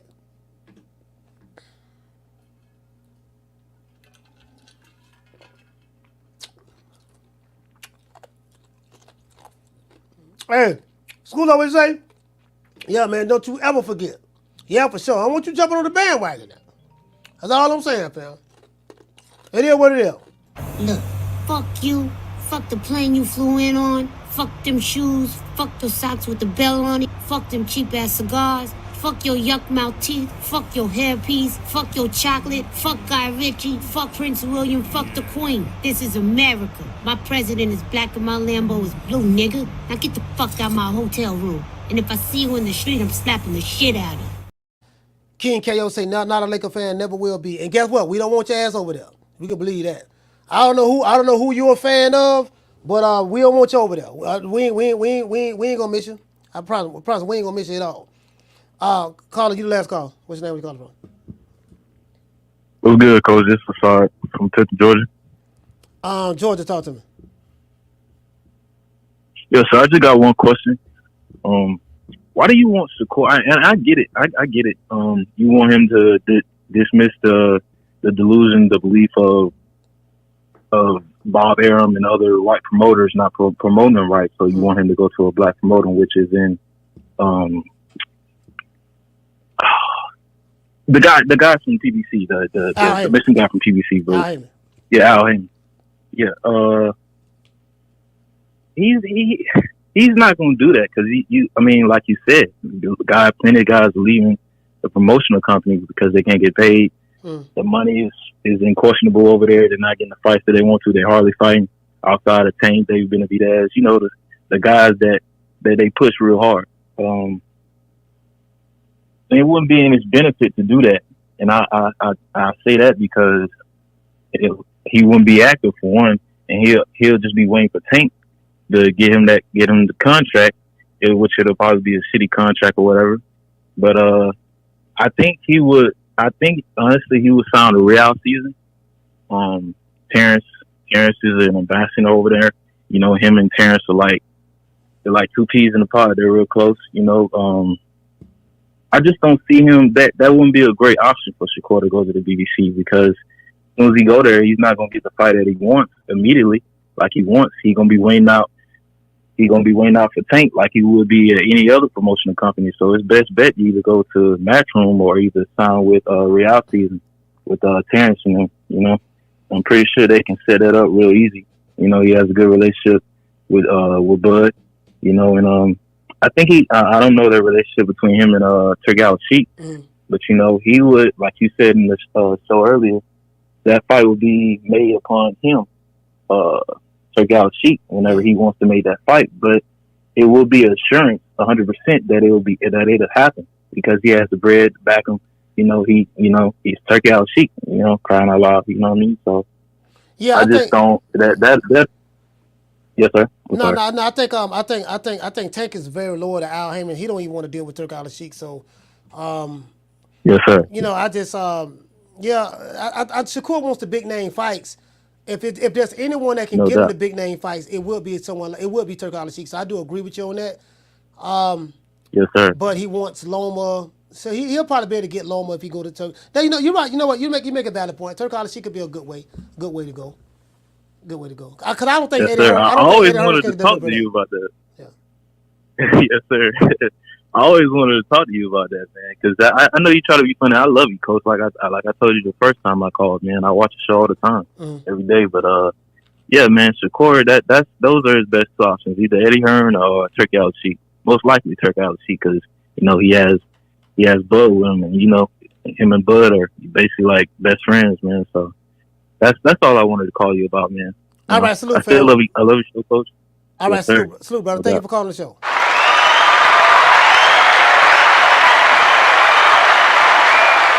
Yeah, I had got started talking about basketball. I forgot all about boxing. I started talking about basketball. Hey, bro, let me tell you something. Hey, you know what? That's weird. Listen, I'm gonna start a basketball podcast. I have to, bro. I gotta start a basketball podcast. Like y'all ain't seen nothing. Y'all ain't seen nothing, bro. Listen. I gotta start a basketball. I gotta start a basketball podcast. Y'all ain't seen nothing, bro. I'm telling you, bro. I break all the commandments in basketball. I break all the commandments. We pocket watching. I'm writing checks. I'm the GM. Doggone. I'm the owner. I'm the vice president. I'm the referee. I'm the coach. You know what I mean? I'm over player personnel. Bro, I'm trying to tell you, bro, like all of that. Now, I am the number one contender. I'm tired of James the Poodle, Grim Reaper, whatever you want to call himself, ducking me. All right, I'm tired of man driving around town in 8 Rolls Royces. He ain't fought nobody. I'm still in a Broham. Yes, sir, fam. Salute to the family. Gloria Day and the Set Trips. These niggas don't play. These niggas don't play. We don't play. You ain't heard. They be tripping. We be tripping. So they swerving on. No faking and no snitching. And repping hard for the set. Oh, mamas, it ain't no lie. Because niggas gonna bust. Niggas gonna bust. Hey, man, shout out to Coach Eddie, man. All the callers. Shout out to Coach Eddie. True. Okay. Sorry about that. Shout out to Martin from Oakland. Okay. Shout out to Curtis from Long Beach. Okay. Shout out to Steve Kim, man. Steve Kim called the show at the hour and 5-minute mark. Okay. Shout out to Leo from H-Town. Okay. Shout out to D-Block from Dallas. Okay. Too Rich from Sports High. Okay. Shout out to Mo Easy from Broward County. Okay. Shout out to the young brothers who just called from Georgia, man. Much love to all the callers, man. Let's give everybody a round of applause.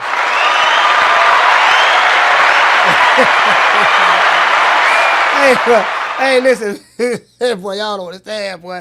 Hey, you know what? That's why I had to get away. I got it bad, dog. I'm one of them type dudes, bro. I be like, yeah, this garbage motherfucker. Bam.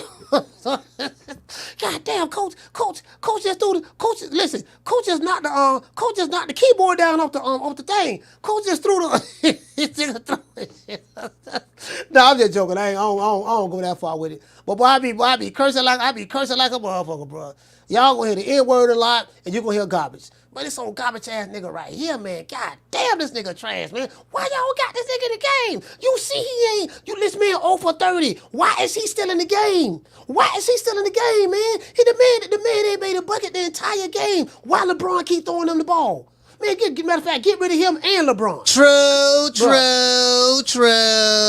I'm one of them fans, bro. Matter of fact, you can't even get on the bus with us. Matter of fact, we driving to another city. You can't even get on the bus.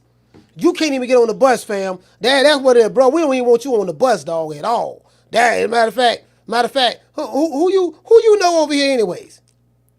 Yeah, man. Matter of fact, don't even go to the locker room, dog. We got your stuff packed. Once we saw you miss them first 30 shots, and it was 10 minutes left in the game, and then listen, we already got those stuff packed. You ain't even got to come to the locker room, dog. It's right here. Everything you came with is packed up and ready for you to leave right there by the door. Don't even worry about it, dog. Here go your ticket. You can't even get on the bus with us. Catch a plane, go back to your mama house. You're done.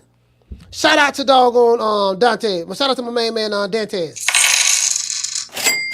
Hey, okay. For dropping that quarter of a damn dub on your boy. Hey, Leroy! Super chat received. Playtime's over, boy. What did it say, fam? You say caged in the room in Cancun for Hurricane Burley. Yeah, I saw that, fam. You know what, DT, I saw that. I saw that, DT, that the hurricane was coming y'all way. And what you say, D-Ball say, Coach, I used to play like Iverson in my 20s. I don't believe that.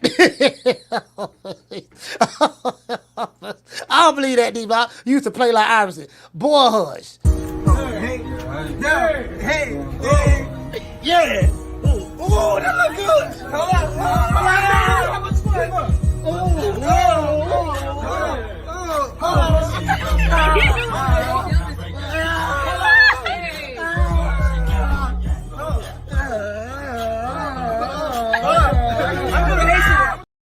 Hey man, shout out to everyone who's watching on Boston with Coach Malachi on the other channel. Shout out to Troy Colbert. Hey, okay. Shout out to Eric. Hey, okay. Pauline, salute. Hey, okay. Yankees for life, salute fam. Hey, okay. DC Worldwide Media. Hey, okay. Shout out to breakdown film review. Hey, okay. Shout out to SP Got Beats. Hey, okay. Shout out to 12 Threes. Hey, okay. Jason Phillips. Hey, okay. The Natural. Hey, okay. Shout out to School of X-Men, salute brother. Hey, okay. Go Easy. Hey, okay. Summer in November. Hey, okay. Shout out to the lovely Elena. Hey, okay. My sister Lisa Bells. The lovely Lisa Bells. Hey, okay. Shout out to doggone Superman. Hey, okay. Legacy Defined. Hey, okay. Shout out to our sponsor, Mr. Juan Carlo. Hey, okay. True.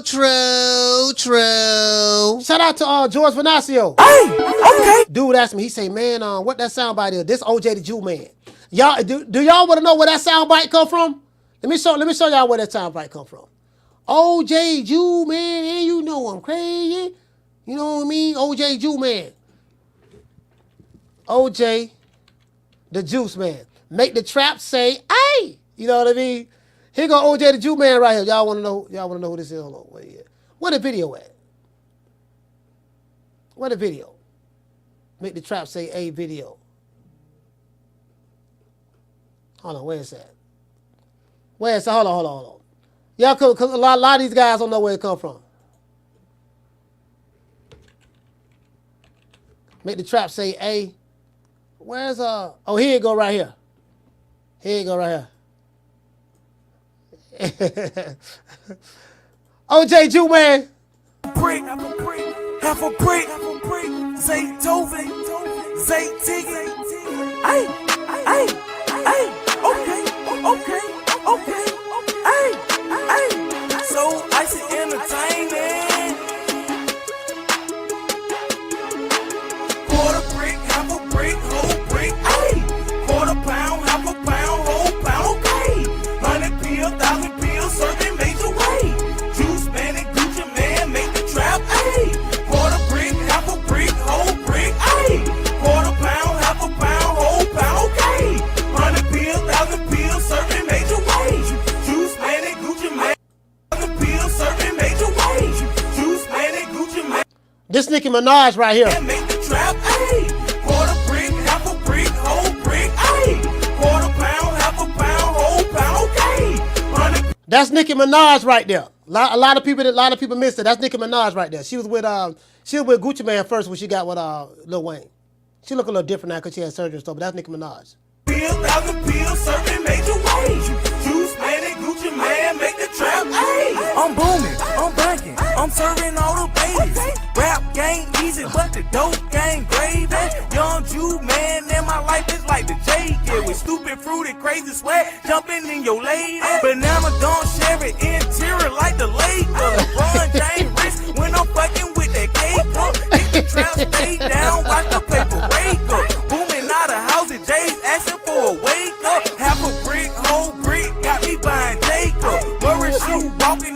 head of innovator. Half a brick, whole brick, got me buying Jacob. Murray shoes, walking in the head of innovator. Quarter brick, half a brick, whole brick, ayy. Yeah, that was. Hey, so when y'all hear this, Hey, okay. that's where I got it from. True. You know, man, that's where I got it from, man. Every time y'all hear that, Hey, okay. that's OJ Jew man right there, man. OJ Jew man, and you know I'm crazy. Hey, all jokes aside, right? When this song came out, I thought it was the dumbest song. I said, this nigga is retarded. Like, what is he saying? Oh, OJ Jew. I said, the dude can't even talk. So I used to make mockery of this dude, right? And then I listened to it so much, I started liking the song. You ever hear a song that you didn't like, and then you listen to it so much, it's like, damn, this beat is kind of fire. I was hating on it on the low. And then next thing you know, I'm jamming it. You get what I'm saying? Hey, okay. True. Yeah, man, it is what it is, man. Shout out to everybody in the chat, man. It is what it is, man. Shout out to all the tenderonis, PYTs and honey dips. Shout out to 12 threes. Hey, okay. Hustino. Hey, okay. Shout out to Dr. Mario. Hey, okay. Shout out to Mocha. Hey, okay. Shout out to Lita. Hey, okay. The Nigerian Nightmare. Hey, okay. Jason Phillips. Hey, okay. Shout out to Legacy Mindset. Hey, okay. Shout out to Summer in November. Hey, okay.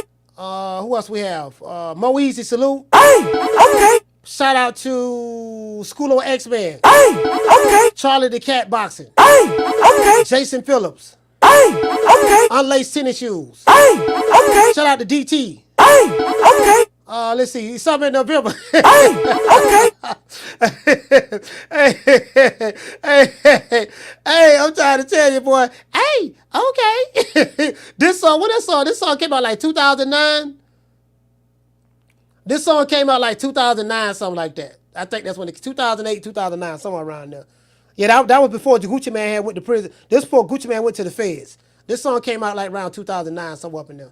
Shout out to Jamie from New York. Hey, okay. And everybody else in the chat, man. If I forgot you, George Venancio, Hustino, Jason Phillips, it is what it is. Shout out to the tender members, the PYTs, and the honey to the dips. Y'all know what it is. Y'all know how we get down. Let's go.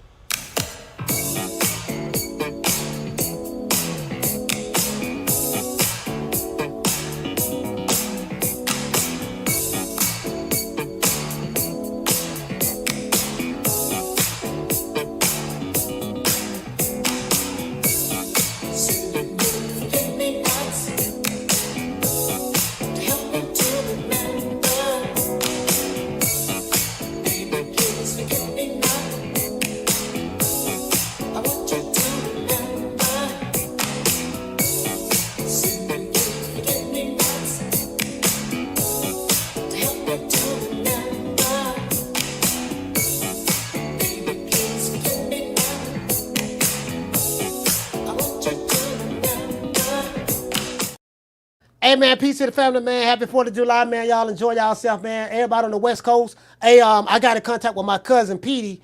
You know, he's from L.A. I got a lot of family in L.A. Some of them moved to the desert.